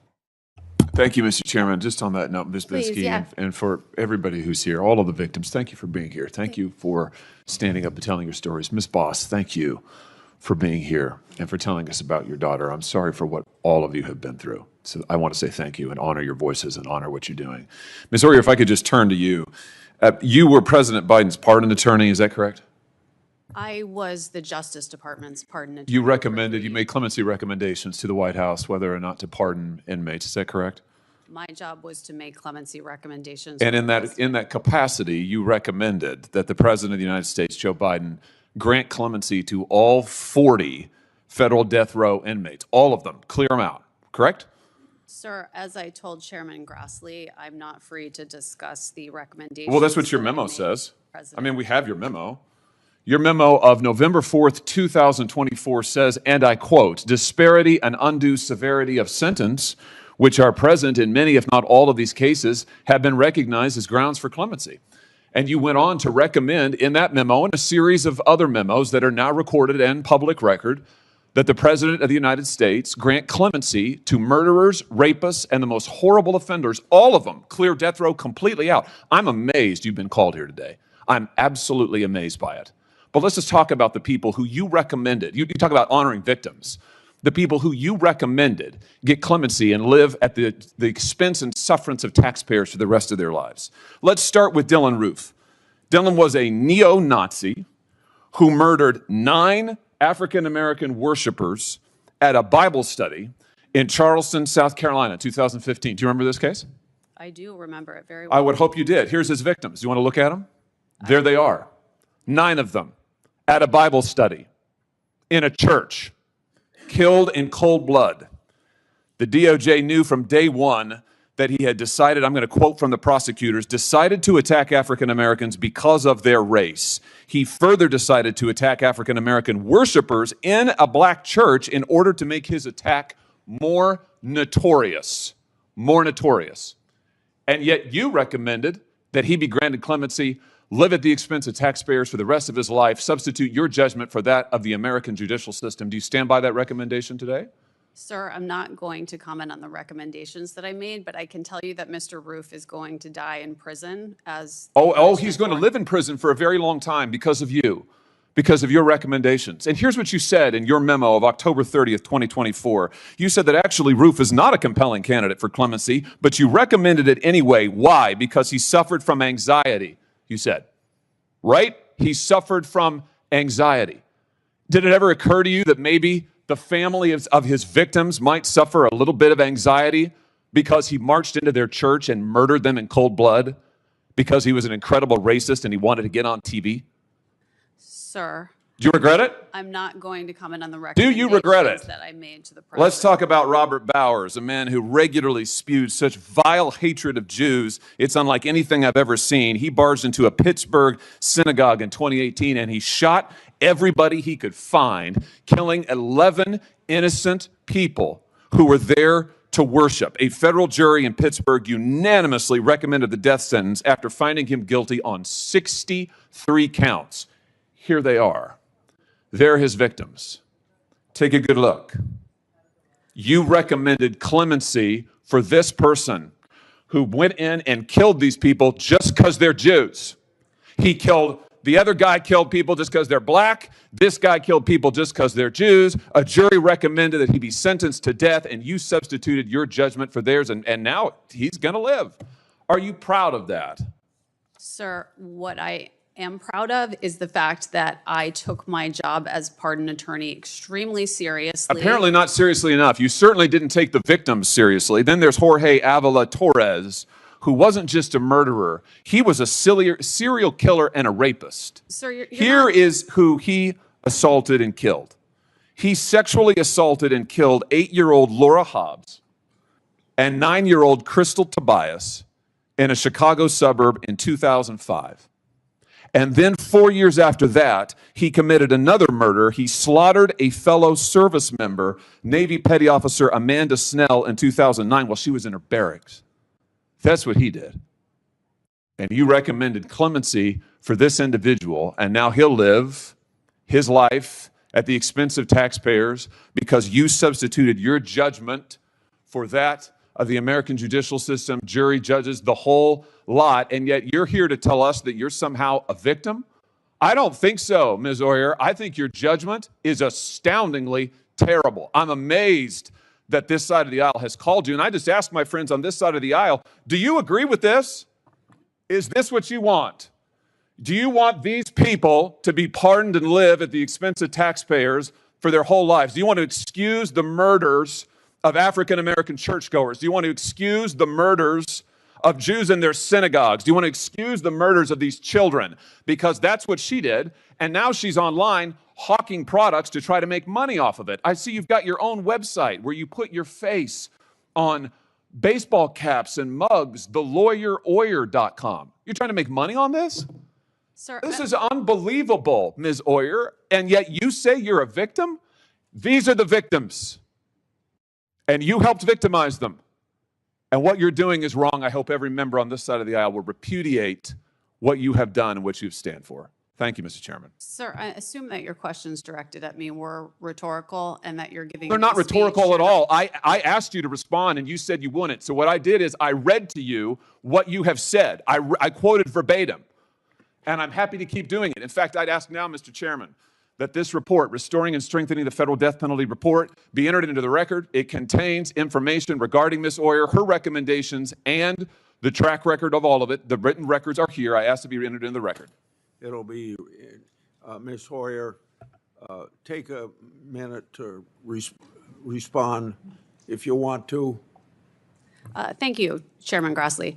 Under President Biden, just like under President Trump, had a job to do, which was to make recommendations to the president about how to best accomplish their clemency objectives. I put the utmost effort into doing that in a way that was consistent with the interests of the justice system and all of its stakeholders, which includes crime victims, as well as defendants, as well as family members, as well as judges, as well as prosecutors, all criminal justice system stakeholders. The process that I presided over was one that was beyond reproach. What's happening now with clemency is an absolute disgrace, and I'm sorry that I can't answer the questions about the specific recommendations in this public setting, but I would be glad to meet with any members of this committee who have concerns privately to discuss to the extent I can what your Privately, concerns why don't you are. meet with the victims' families? Here's the disgrace. Senator Whitehouse.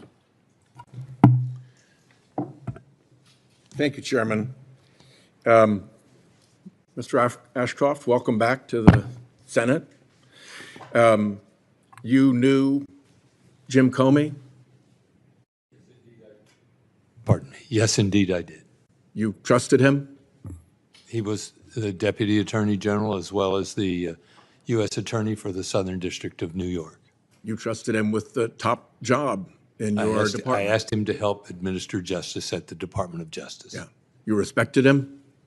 Yes, I did. Can you vouch for this department's prosecution of him for lying to Congress or for the process that was performed? I'm not in a position, I don't know all the facts. I'm not in a position to comment on pending investigations or prosecutions. Can you vouch for this department's prosecution of him for posting a picture of the numbers 8647 or the process that led to that? My response would certainly have to be the same as it is for any prosecution. I'm not a part of the department now. I'm not fully informed of its factual basis or for the considerations it's made in bringing prosecutions. What are your views today of Mr. Comey's character and merits? I'm not going to start to discuss the character and merits of individuals, especially those who are standing in a position of responding to charges from the Justice Department. I can respond to what I believed during the time I served as Attorney General and when he served with me, and his service to me and I believe to the United States at that time was commendable and honorable. What is OPR in the Department of Justice? I believe it's Office of Professional Responsibility. Yeah, and what is its role? Its role is to encourage individuals in the department to act in compliance with and in conformity with the rules of ethics and responsibility. And did you respect the role of the Office of Professional Responsibility when you were Attorney General? I certainly did. I hope that they would advise me properly to keep me out of trouble. If the Office of Professional Responsibility were functionally disabled by an administration in the Department of Justice, what message would that send to the line prosecutors?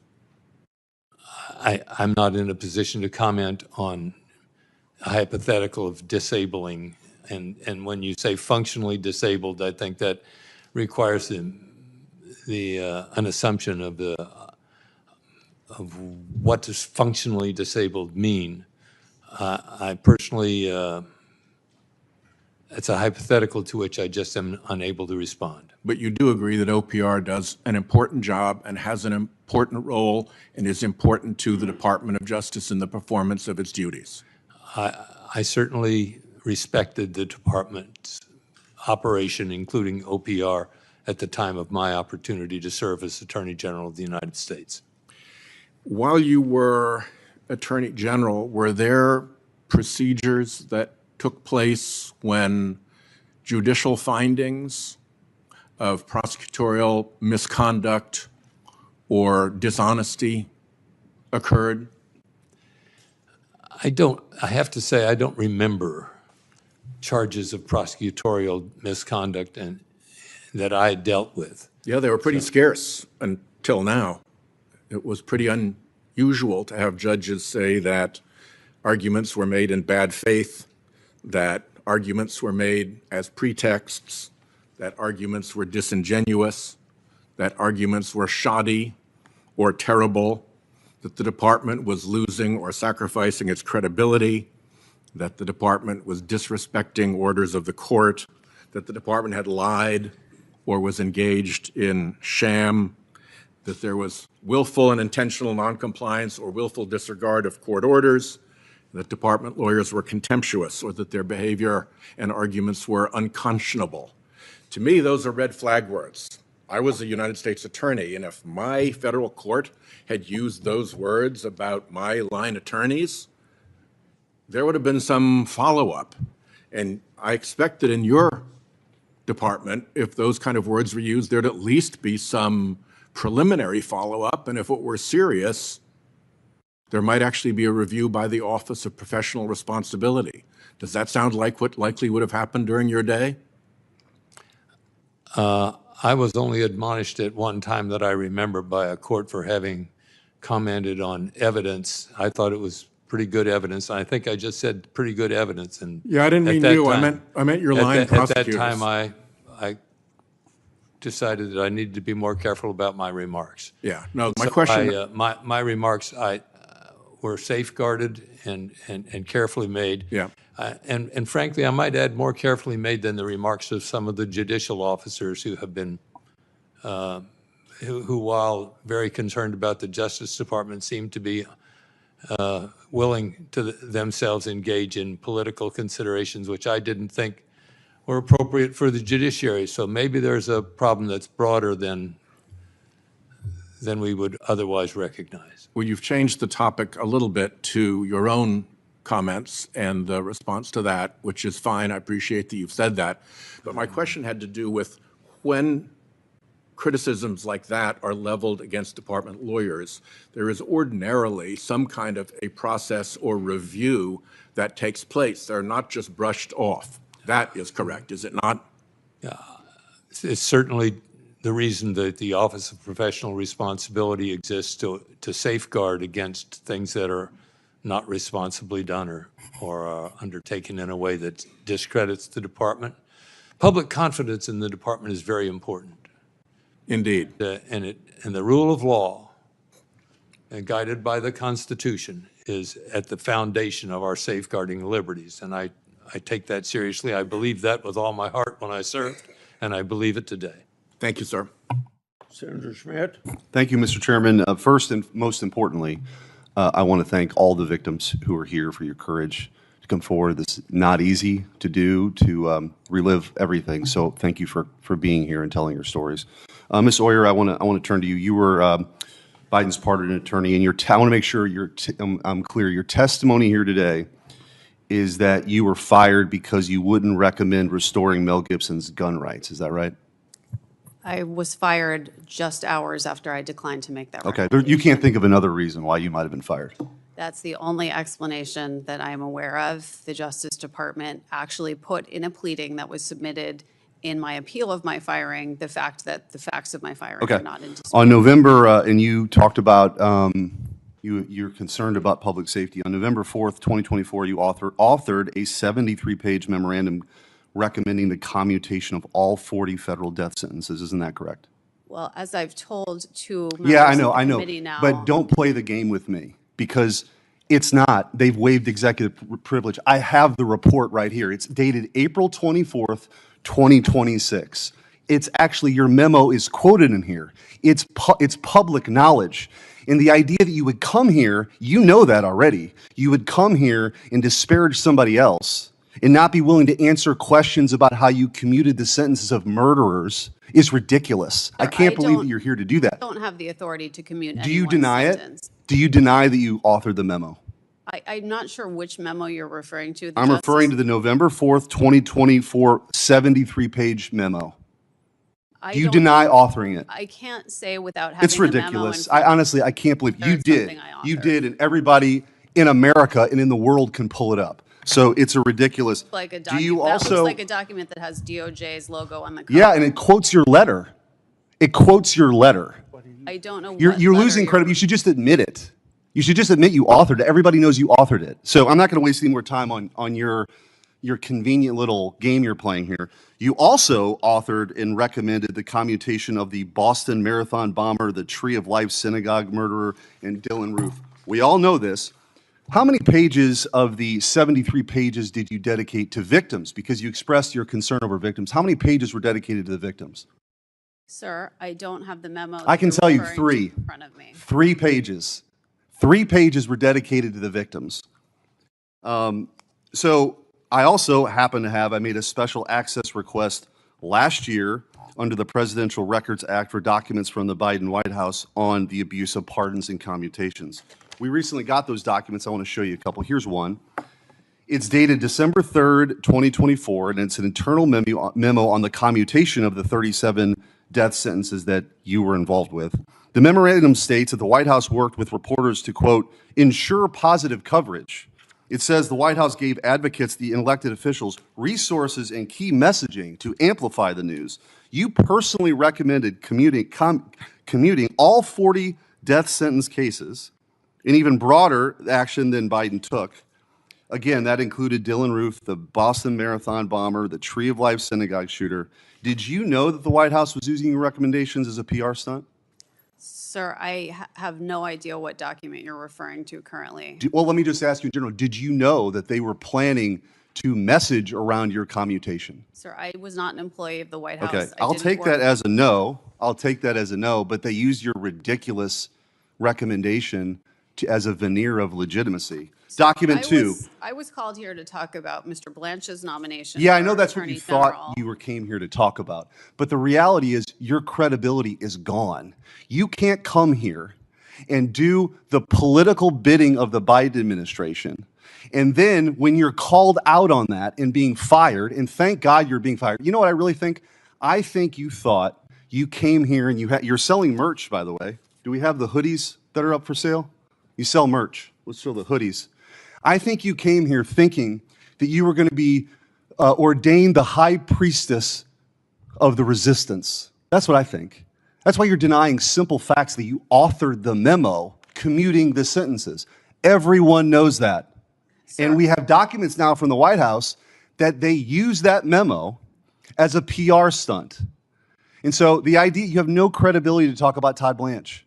You have none. You've come here, you deny basic facts, you recommended the commutation of murderers. You gave no quarter at all or any time to the victims of these brutal murders. So again, I can't believe you've been called here by the other side, but I'm glad we've had an opportunity to expose your hypocrisy. Thank you, Mr. Chairman. Senator Hirano. Thank you, Mr. Chairman. Thank all the witnesses for being here. As a continuation of the confirmation process for Mr. Blanche, we are here to determine whether or not Mr. Blanche, who continues to be President Trump's lawyer and all that that implies, should be the Attorney General of the United States of America, who is supposed to be defending the Constitution, not the President. Ms. Bensky, thank you so much for being here and for all of the other Epstein victims. Mr. Blanche was asked whether he would meet with you, and because we knew that he had refused basically to meet with the victims of the Epstein crimes. And he offered apparently yesterday, and he made some excuses about it not being appropriate for him to meet with the victims directly. Why, I do not know. Understand, yeah. But he offered up a staff person, and I understand that a staff person from his office contacted you and others, and offered to meet with your counsel. Is that correct? Not with you directly. I am not aware of a staffer reaching out. I can ask, but we have not heard from a staffer. No, we have not heard from a staffer in the last. Okay, 24 hours. let's get that clarified. Did I misunderstand that, in fact, yesterday, when he said, I have a staff person here and we can get this done today, Yeah, that they have not contacted you? they have not contacted us, no. He also said that it would not be appropriate for him to meet directly with you. So We don't understand. not only is his staff have they not contacted you, as he indicated yesterday, that this could all happen yesterday, he continues to make excuses, as far as I can tell, for not meeting with you, in spite of the fact that he met for hours with Ms. Maxwell. Why is it so important? Can you tell us once again, why is it so important Yeah, for you and the other victims of Epstein's crimes to meet with Mr. Blanche yeah, personally? thank you for the question. I think that if a victim comes and reports a crime in the FBI, what is the first thing that they do? They follow up. Like Law and Order SVU taught me that when I was 15 years old. The DOJ has never followed up in 30 years with any of us. There is a lot in the files right now that you should be investigating and looking into. And to my knowledge, I mean, they can answer this too, but we have never been approached by anybody on the prosecutorial side of things. So I do think like sitting down, telling our stories and explaining like the people that were in the room, right? We were witnesses of crimes. We had crimes committed to us directly. We do have a lot of information, and you would think that somebody would take that lead that's already in, like we already went to the FBI because that we wouldn't have 302s if we hadn't have gone to the FBI. It's already there, right? So the following up of those 302s, and then once it's supposed to be handled by the Department of Justice, why aren't we hearing from prosecutors? This case was never handled correctly from the beginning. And he also made some excuses as to why personal information was not redacted in exposing many of you, including you. Yeah. I think something that stood out yesterday was that he had said that immediately when things were misredacted, that they were taken down and they fixed them, and within 24 hours they were put back up. That is entirely not true. There are still things that need to be redacted, and there's still survivor information in there even today from my awareness. My information just came down in April, and that was after begging. Would you say that Mr. Blanche exhibits a rather dismissive attitude toward all of you and the Epstein crimes? 1,000%, yes. Thank you. Ms. Oyer, Trump's DOJ under Todd Blanche leadership has purged career prosecutors for personal reasons for refusing to prioritize President Trump's interests over their constitutional oath. Todd Blanche has fired more than 1,200 former career DOJ employees who worked for both Republican and Democratic administrations. This doesn't even include all of the DOJ attorneys who resigned because they didn't want to be part of the kind of DOJ that Todd Blanche is creating, which is basically not a Department of Justice, but a Department of Retribution and Corruption, in my view. Ms. Oyer, what risks does this pose to our country for the kind of DOJ that Todd Blanche is running? Senator, one of DOJ's greatest strengths historically has been its non-political career workforce of experts, people who are experts in their subject matter. That is crucial to keeping all of us safe. We need people who have specialization in things like national security, prosecuting child exploitation, all manner of sophisticated crimes involving cryptocurrency. Mr. Blanche has decimated the expertise of the career workforce. The Justice Department has lost over a quarter of its attorneys under his leadership and has not been able to replace them, certainly not with experienced, knowledgeable, non-political people. I think the DOJ is very much losing its credibility. And as Mr. Ashcroft mentioned, the credibility and trust in DOJ is very important. The rule of law is very important. We have a president who does not believe the rule of law applies to him, and his attorney Mr. Blanche is helping the president, proceed with his basically anti-rule of law agenda. I thank everyone for testifying today. Thank you. Senator Booker. I just want to start off by saying, Ms. Oyer, I hold you in the highest esteem and respect, especially what you're doing now as a private citizen. You use a platform to educate people about the law. It is technical, but yet accessible. And the badgering you just endured, it should be completely unacceptable. You were asked to comment on things you didn't have before you. The treatment here, to me, is just outrageous, and I apologize on behalf of the United States Senate. This idea that as a private citizen you can't sell things is insulting to me when we have Kash Patel, our sitting FBI director, selling merch on his site, when you have a president of the United States hawking the Bible, and yet you as a private citizen who has a platform to inform people about the law, how dare we make such an accusation when the mockery of justice, the exploitation and the grifting off of their offices has never received criticism from that side of the aisle. And yet they want to demean you as a private citizen for engaging in commerce. That's ridiculous. In addition to the fact that you were a career public servant for your entire life, you were a public defender, underpaid, overworked, not for a year, not for 5 years, but for years. The dignity and the service you have brought, no matter whether we disagree with your politics or not, should merit the praise of every single senator here. So I apologize for what you endured. I thank you for the service you've given to this country.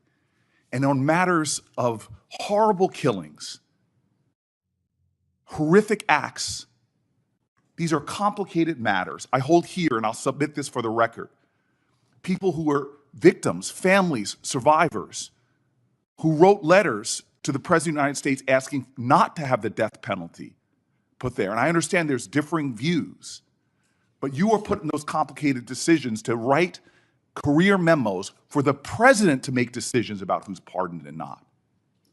And so I am sorry. What I witnessed, I came late to the hearing, was just unacceptable to me. And I am grateful, as somebody that follows you, that reposts your content, I am grateful that you're here.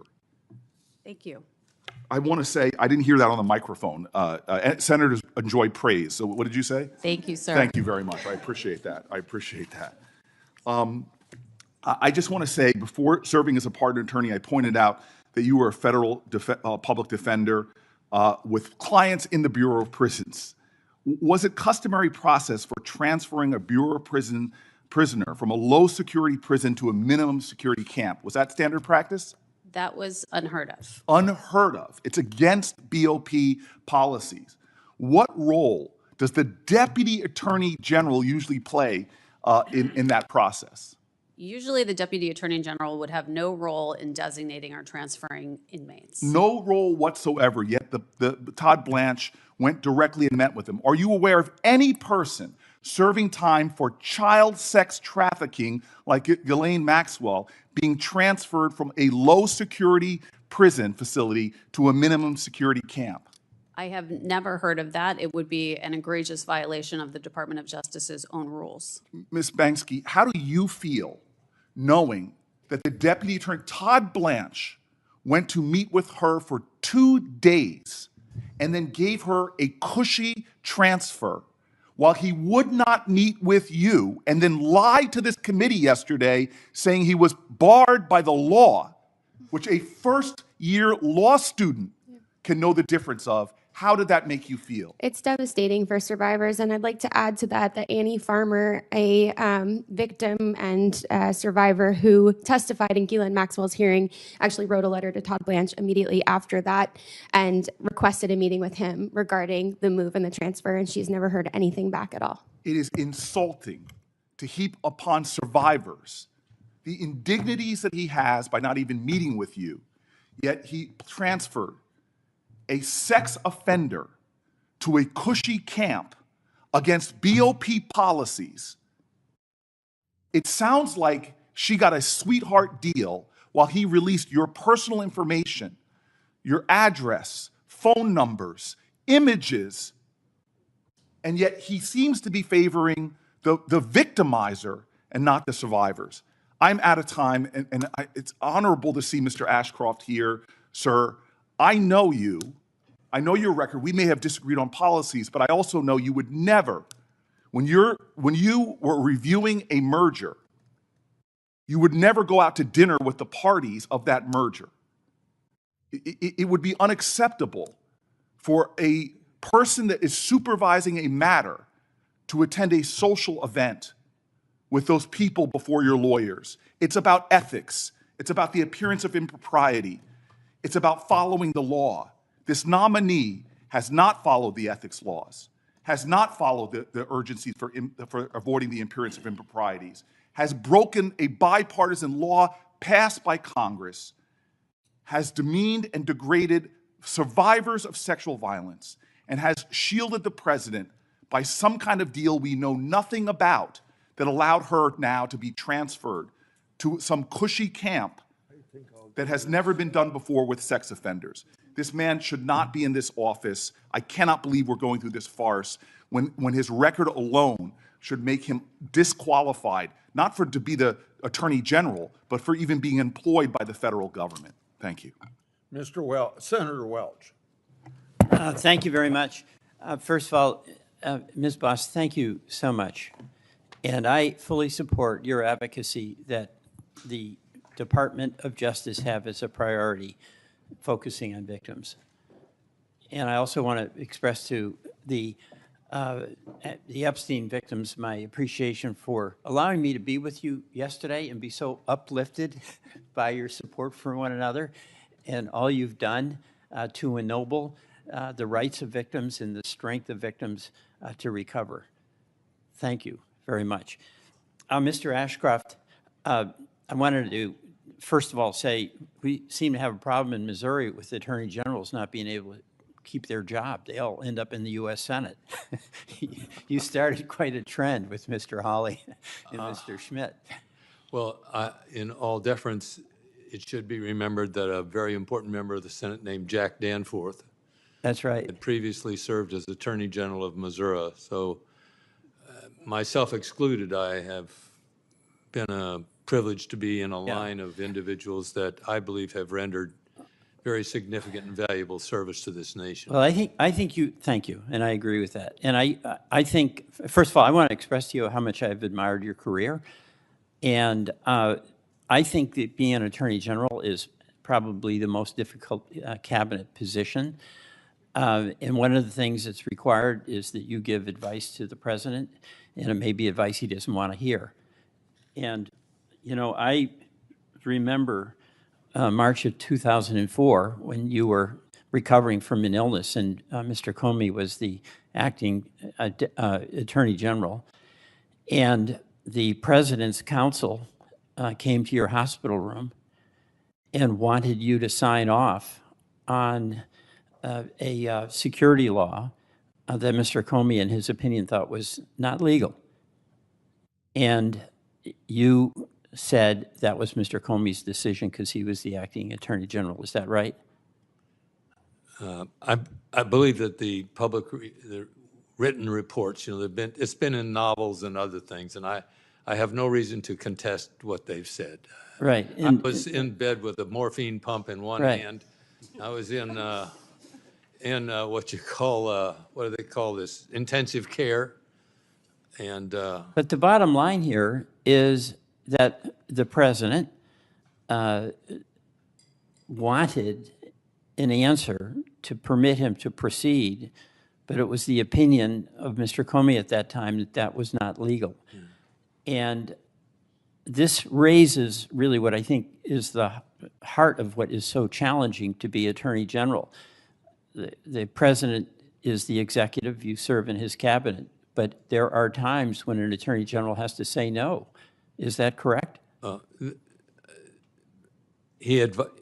No attorney ever is a good attorney who doesn't tell his client the truth. Right. And it's important that the client trusts the attorney. And I so can appreciate accept that. And so I believe that the Attorney General is sworn to the Constitution of the United States. And not to an individual. He answers to the President. He is sworn to the Constitution. That's exactly right. Now, also, when the Enron case, which was an explosive case, came up, you had received contributions in your political career. They were totally and completely legal. But my understanding is because of that and the appearance of a potential conflict, you recused yourself from that case, correct? I wish I remembered things, especially things you say are favorable about what I've done. but it's over 2 decades ago that I did a lot What of you these did, Mr. Ashcroft, is what needs to be done. You said it. It's the Constitution who's your client. It's the American people who are ultimately your client. And you have to give that direct and candid advice to the executive, who is the president. So that's my question about Mr. Blanche. It's not his competence. It's not that he's got an ongoing relationship. But could you imagine serving as Attorney General and having President Bush come to you and say, who, by the way, who paid you $9 million before you got to be Attorney General to represent him in criminal actions, okay? This is, it's astonishing, right? But then he said, I've got an idea. We're going to sue the federal government for $10 billion, and you're going to represent the IRS, and then why don't you work out a settlement where there's a $1.7 billion fund that I control. Would you see anything like odd about that? I didn't have that situation. I didn't have a president that had been the subject of illegal disclosure of his activities. No, but criminal disclosure. I want to get to your judgment on this because but I swore to tell the truth, the whole truth, and nothing but the truth. That's a big challenge in an oath, and so I want to give my answer and not your answer, although I respect your question. No, but what I'm asking, you have incredible credibility, incredible character, incredible credibility is kind of almost like Senate speak. Right, but unbelievable believability. I mean, no, yes, I was in this body myself and sat on that side of the dais, but well, you wouldn't have had that reputation if you were a senator. I mean, this is because you stood up to the president. Oh yes, I would. I was honest as a senator. I have to. I confess my faults from both eras, both my legislative. I'm just going to finish. Thank you for your indulgence. But number one, when you saw that there was the appearance of a conflict, you did not continue representing the government in the Enron case. Number two, when it came to a president's demand on something of vital concern to the president, a national security law, surveillance law, where it was the opinion of your department that it was illegal, you stood up to the president and didn't cave. I respect that, and I believe that's the obligation and the burden of whoever serves as our Attorney General. Mr. Blanche does not share that. I thank you for that respect. I hope when I grow up I live to do things right. Senator Tillis. Mr. Ashcroft, and to all the witnesses, thank you for being here. Mr. Ashcroft, I told the chairman, or I told the chairman's staff I had one question, but like John Kennedy, it has two parts. My first question, Mr. Ashcroft, I mentioned yesterday that I'm disturbed with the political physics going on today. If you think about the Obama administration, they had vindictive prosecutions. President Trump came in, more or less matched up on some of it.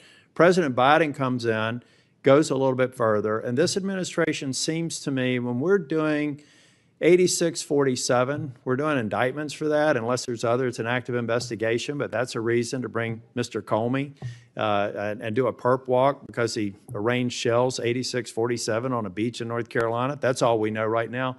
It just seems like, it seems to me like there's a continuing, this exceptional nation we are. Americans always want to do better, get bigger, higher the next time. Am I wrong, or am I perceiving a continued escalation of prosecutions, that some of which really, because of the way that they're being adjudicated, they're not being successful? it just seems to me that we're like shooting, shoot, ready, aim on some prosecutions. And I'm not only talking about the current Trump administration. I'm going back to the Obama era. Do you agree with me that there seems to be a trend that each administration, we seem to be upping it of late? I'm not sure I could quantify any disenchantment. Okay, that's okay. I believe That's I fine. believe I that think partisanship. Yeah. And no, that's okay, Mr. Ashcroft, because I'm going to live up to my promise to yield back some time. My point, I'm a management consultant. I'm not an attorney. I'm not a prosecutor. I'm not a law enforcement officer. But I deal with facts and empirical data pretty well. I guarantee you, I can give you a list of cases and a list of investigations, a list of vindictive audits. And every year, it's like from 2008 to 2012 to 2016 to 2020 and 2024, one party is going to have to actually be an adult in the room and stop it. And our members here need to stop having situational ethics where they're only opposed to it when the other party's in power. But that was not my question.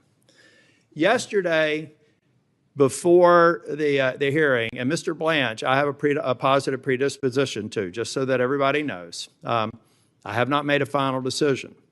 But Mr. Blanche said very quickly yesterday that he would meet with the victims, the Epstein victims, today, if it could be arranged.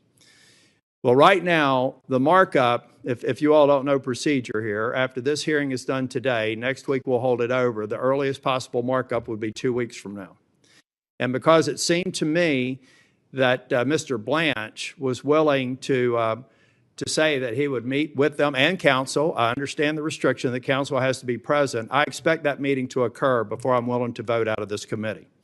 And I'm trying to get to yes, but this is a very important part of getting to yes. There should not be any reason why, based on what Mr. Blanche said yesterday, if he said that he would do it today, then he can certainly do it over the next 2 weeks. Thank you, Mr. Chair. I yield back. Yeah. Talking about what you said, what advice or how political Attorney General office is, I remember that Holder said he was a wingman for President Obama. That's exactly right, Mr. Chair. And anybody who comes up here and steps up on their pulpit, and then all of a sudden I can go back and see of record the absolute silence of Democrats when Biden and Obama did the same thing. I'd love to see a Democrat who has taken the position that I have with an administration that shares my jersey, because that's the only way this nonsense stops. Senator Schiff. Thank you, Mr. Chairman. Mr. Adler, thank you for being here and for your many years of service. Ms. Oyer, likewise, thank you for your courage at the Justice Department and for your willingness to speak out. Ms. Boss, I'm just heartbroken for your loss and very much appreciate your advocacy. And Ms. Bensky, thank you for your willingness to speak out and for all of the Epstein victims that are here. I'm glad the Attorney General finally acknowledged that he could meet with you. I was perplexed when he said somehow that he was prohibited. That's simply not the law. And I hope that meeting takes place. Mr. Ashcroft, thank you for your service. I wanted to ask you about some remarks the Attorney General made when he said that he thought the President, he was asked about the President targeting his political opponents and enemies for prosecution. And I don't subscribe to what I think is a false equivalence. We've never seen a President behave this way, where he openly and privately calls on the Attorney General to prosecute his enemies. And I want to ask you about that, Mr. Ashcroft, because Mr. Blanche has said that he believes the President has both the right and the duty to use the Justice Department to go after his enemies. Do you subscribe to that view? Thank you, Senator. I believe that the Attorney General of the United States has the right and responsibility to enforce the law uniformly. And if the law has been broken by the President's enemies, he has a duty. They do not become exempt from following the law merely by their enmity to the President of the United States. As a matter of fact, the people who break the law are in enmity with the people of the United States whose expression of what is the law has been developed in this body, in the Congress of the United States. So we used to call people who break the law public enemies. Well, Mr. Attorney, And so my view is that whether a person has been a political supporter or not of the President of the United States is not the determining factor regarding prosecution. It's whether a person has violated the law, and in enforcing the law, the Attorney General is carrying out the will expressed in the Congress. Mr. Attorney General, you realize, having sat here, my time is very limited. That really isn't my question. My question is, do you think it is appropriate for the President to call on the Attorney General to prosecute one of his enemies, and acting on that, request the President for the Attorney General to do so? The President of the United States is the executive branch of the United States whose charge it is to enforce the laws of the United States. So when the President of the United States asks that the laws be enforced, I don't see that as consistent with his duties or responsibilities. If the laws were to be enforced differentially, and which one of the things that scares me about as many laws as we have, you know, someone said, in order to run a police state, you only have to have one policeman, but if you have enough laws, you can go find something wrong with anybody you want. Mr. Ashcroft, So the President, I believe, his job is to have an administration which calls for the enforcement of the laws of the United States without regard to the political preferences of the people who are perpetrators or accused individuals in the system. I'm not sure that I understand your answer, except you seem to accept the premise that it is okay now for a president to call the Attorney General and ask him to prosecute his enemies. You don't seem to have a problem with that. If you do have a problem with that, please say so.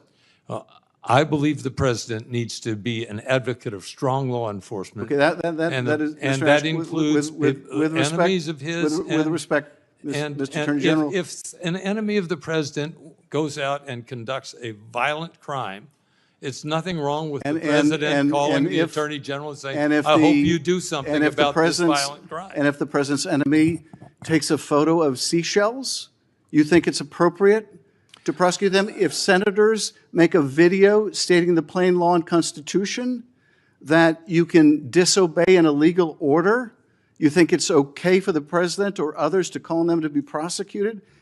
I don't think so. I don't think so. And I don't think you would have done that as Attorney General. I hope you wouldn't have. If you would have, you were not the Attorney General I thought you were. I don't think it's appropriate for this Attorney General or any other. And I don't remember seeing, notwithstanding the false equivalence I hear expressed so many times from my colleagues in this committee, I don't remember any Democratic president calling the Attorney General and saying, you need to prosecute him, and you need to prosecute her, and you need to prosecute them, and you need to go after this organization. We have never seen that before or anything like it. Anything like it. And generic statements, oh, they all do it, is simply not the case. And by making that argument, it just further erodes the wall of independence that I'm sure, Attorney General, you remember after Watergate, when because of the abuses of President Nixon, there was an effort to make the Justice Department independent from the White House, not completely independent in the sense that the President couldn't set general priorities. I want you to emphasize these cases and these cases, whether it's immigration cases or drug cases. That was always appropriate. But what has never been appropriate, and particularly so after Watergate, was for the Attorney General of the United States to break that wall and call on his Attorney General to prosecute his enemies. And I would say even without any basis to do so. And this Justice Department has been willing to do so and has gone before grand juries, and we have never, I think, seen the likes of this either in these high-profile cases where the grand jurors, in some cases to a person, have refused an indictment. How often did you have that happen to you, Mr. Attorney? Last question I'll ask you. How often, Mr. Attorney General, did you seek an indictment as a prosecutor and have not a single grand juror vote to indict? Did that ever happen to you? I don't know. I just don't know. I thank you, Mr. Chairman. Senator Brett. Thank you, Mr. Chairman. Appreciate all of you being here today, witnesses taking your time to be in front of us. Before I start, I want to say thank you to Attorney General Ashcroft for being here today and your service to our country. both as Attorney General and as a United States Senator. And also thank you for your kind words about Senator Graham. Really appreciate it. Mrs. Boss, thank you for sharing your story, reliving the worst day in your life, being willing to tell your story so that people hear it. Really appreciate it, and I'm so sorry for your loss. We're going to talk a little bit in a second about people needing to meet with survivors, which I completely agree with, and victims. Let me ask you a question. Do you think that when someone is killed at the hands of an illegal alien, that their representation in Congress, senator, congressman, should meet with that family? Absolutely, of course. It's my understanding that there are many angel families that cannot get meetings with their senators. Have you heard that? Absolutely. It happens all the time. As a matter of fact, the lovely and kind words from Senator Durbin, I am his constituent. This is the first time I've ever spoken with him. I haven't spoken with him. He spoke to me. Well, I hope, and I'm sure that, I heard actually the ranking member yesterday talk about the need for the Attorney General to meet with victims, which I support. And I certainly am hopeful that he will, and others, will meet with you. Yes. So, Sheridan Gorman and other names need to be said.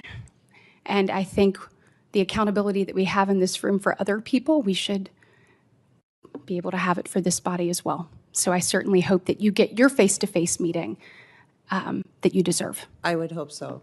We've had several laws introduced, legislation introduced in this last session that have been completely ignored. And there hasn't been any way to really get in and talk to anybody, especially those who are opposed to those legislations for whatever reason. Well, thank you so much for elevating your voice.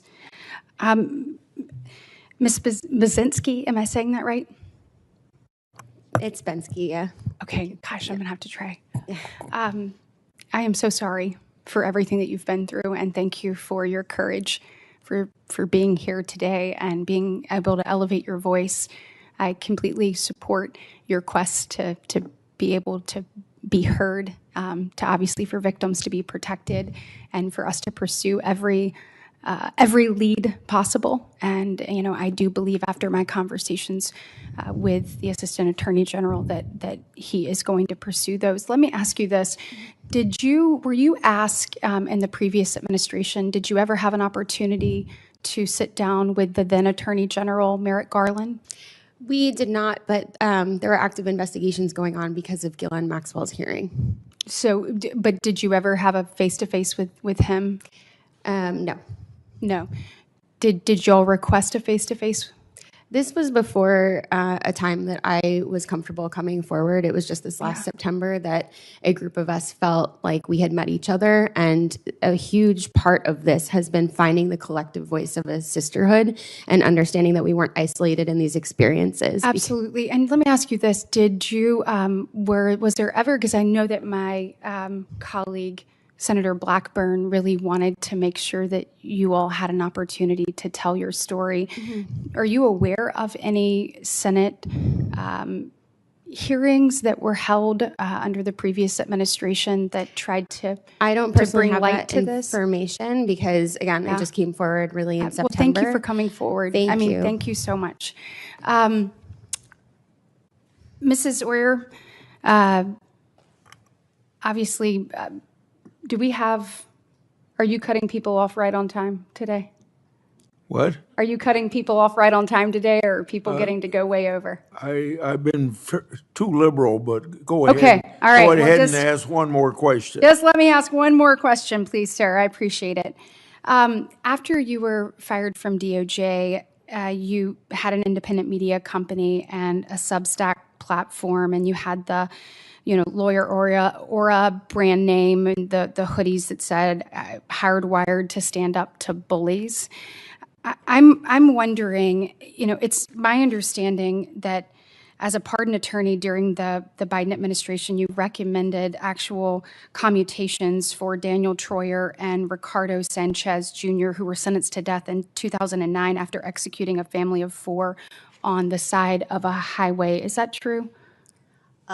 Ma'am, I think you were not in the room when several of your colleagues asked me about those Yeah, recommendations. but this is my turn to ask a question. So is that What true? I said then remains, which is that I'm not able to talk about the clemency advice that I provided to the White House because Okay. of Well, the executive. victims included a 4-year-old and a 3-year-old boy who died while cradled in the arms of their mother, who was trying to shield them. Those 2 little boys were shot 10 times, and their mother was shot 11 times, and their father was shot 5 times. So I appreciate the grace on getting to go over, but that doesn't sound like to me that you stand up to bullies. It sounds like to me you stand with them. Thank you. Senator Blumenthal. Thanks, Mr. Chairman. I want to thank all of you for being here. This day of the hearings often gets less attention, but it is very important to us, and you are performing a very important service. I particularly want to thank Ms. Bensky and Ms. Boss for sharing your stories and reliving a lot of the pain that you have been through. Ms. Bensky, I don't know whether you were here yesterday when I asked Acting Attorney General Blanche to apologize. And I'd just be interested in your reaction to his response. Yeah, I think it was the most that we've gotten from him. And that was a moment where there was a touch of humanity to say that we do understand that there was, in fact, failure here, because he's been on the record multiple times saying that nothing was mishandled. And as a survivor who literally saw nude images of friends and had my own information exposed all over the place, to tell the world that this had not been mishandled was just so absolutely egregious. Like anybody from here to Mars, and no matter what political affiliation you're with, can see that like your government should not be, sending out nude photos of you, obviously. Yeah, thank you. Thank you. Very well said. Let me ask you a general question. And you don't have to give me an exhaustive answer today, and I know there are others in the room who may want to answer this question as well, but what should we demand of the Department of Justice to make things right, to make things better? Yeah. We've always just been looking for accountability and for this case to be handled correctly, because even from the very start of this case, we have not seen it handled the way anybody would normally prosecute something. So we are looking to get to the bottom of why our perpetrators were never held to account. How does the largest sex trafficking ring in this country exist when only 2 people have been found even remotely? I mean, Epstein's dead, but Maxwell is the only one who has been held to any sort of account, and she's in a lower, a lower security penitentiary at this point. So, I think we are owed answers, and we are owed, justice. For us, we get that question a lot of what does justice look like? I think, yes, the culture shift is part of it, but really like having your government stand up for you and stand up for what's right. And, there's a chilling effect that it sends to survivors everywhere when their government is outing their personal information. Other survivors are not going to want to come forward, right? And so we need to make sure that we are getting all the information with these cases. So I think we really just hope that the government will take it seriously and start investigations. Accountability. Accountability, yeah, always. And I think a working hypothesis here is that accountability is difficult when rich and powerful people are potentially... It's always been the vulnerable versus power for this case, for most sex trafficking cases, or all sex trafficking cases, really. And it is about how the powerful consistently exploit the vulnerable. And that is what we see a lot. I mean, I have a 6-year-old son, and I teach him that accountability matters every single day. And I hold him to account. Why can't we hold our government to account? Well, I will just say your voice and face has been a very powerful antidote to the wealth and power that may be brought to bear here. And I hope that this forum will encourage you and others to come forward as you've done so courageously. Thank you so much. Yeah, I do also want to mention that Virginia Giuffre has been monumental in all of this, and I think it would be unfair to not name her because her deposition holds the key to quite a few things. So if you started her deposition, you can start really investigating. Thank you. Ms. Oyer, I want to ask you about the pardon that I mentioned yesterday. I asked Todd Blanche about it. David Gentili, sentenced to 7 years for a multi-million-dollar fraud scheme that involved a 7-year sentence. He served 12 days of it before he was pardoned. He boasted to his fellow inmates that he was going to pay $2.5 million to someone to get him out. Father Frank Mann told one of his parishioners that he had talked to President Trump to get David Gentili out of prison. These are facts that have been publicly reported. The investigation into the potential impropriety of this pardon was shut down, allegedly, by high officials in the Department of Justice, talking to the U.S. Attorney in the Southern District of New York, Joe Nocella. I know you're not familiar with the facts. I'm not going to ask you whether you believe that that reporting is true. Mr. Blanche never denied it. He basically said, well, it was a leak. Sometimes leaks actually involve truthful information. But the point that I think is lost here is that that pardon involved $16 million in forfeiture to innocent victims, many of them retirees who were depending on that money to survive. And he will no longer be required to do restitution. So his ill-gotten gains, some of which he may have used to pay for his clemency, so to speak, are not going to go back to the people who were cheated, his victim, as a result of that pardon and clemency. So I guess my question to you with this introduction is essentially, are victims and survivors often re-victimized by pardons that are unjust or unfair to them? And shouldn't we have them given a voice and recognize the Constitution gives the president unlimited authority? And it's one of those powers that's unchecked, rarely.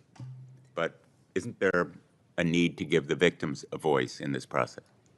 Yes, Senator. The millions of dollars that Mr. Gentili stole from his investors, unfortunately, are a drop in the bucket of the restitution that victims have been deprived of as a result of President Trump's pardons. He has forgiven over $1 billion in restitution that is owed to victims of fraud, as well as money that is owed to taxpayers by people who committed white-collar crimes and who have served, in many cases, none of their sentence and repaid none of their money. That is not consistent with the regulations that the Justice Department has in place for evaluating applications for pardons. The Justice Department historically has looked to see that people have repaid their debts before recommending clemency, but this president is using clemency in a strategic, transactional way to forgive huge amounts of debts owed to taxpayers and crime victims.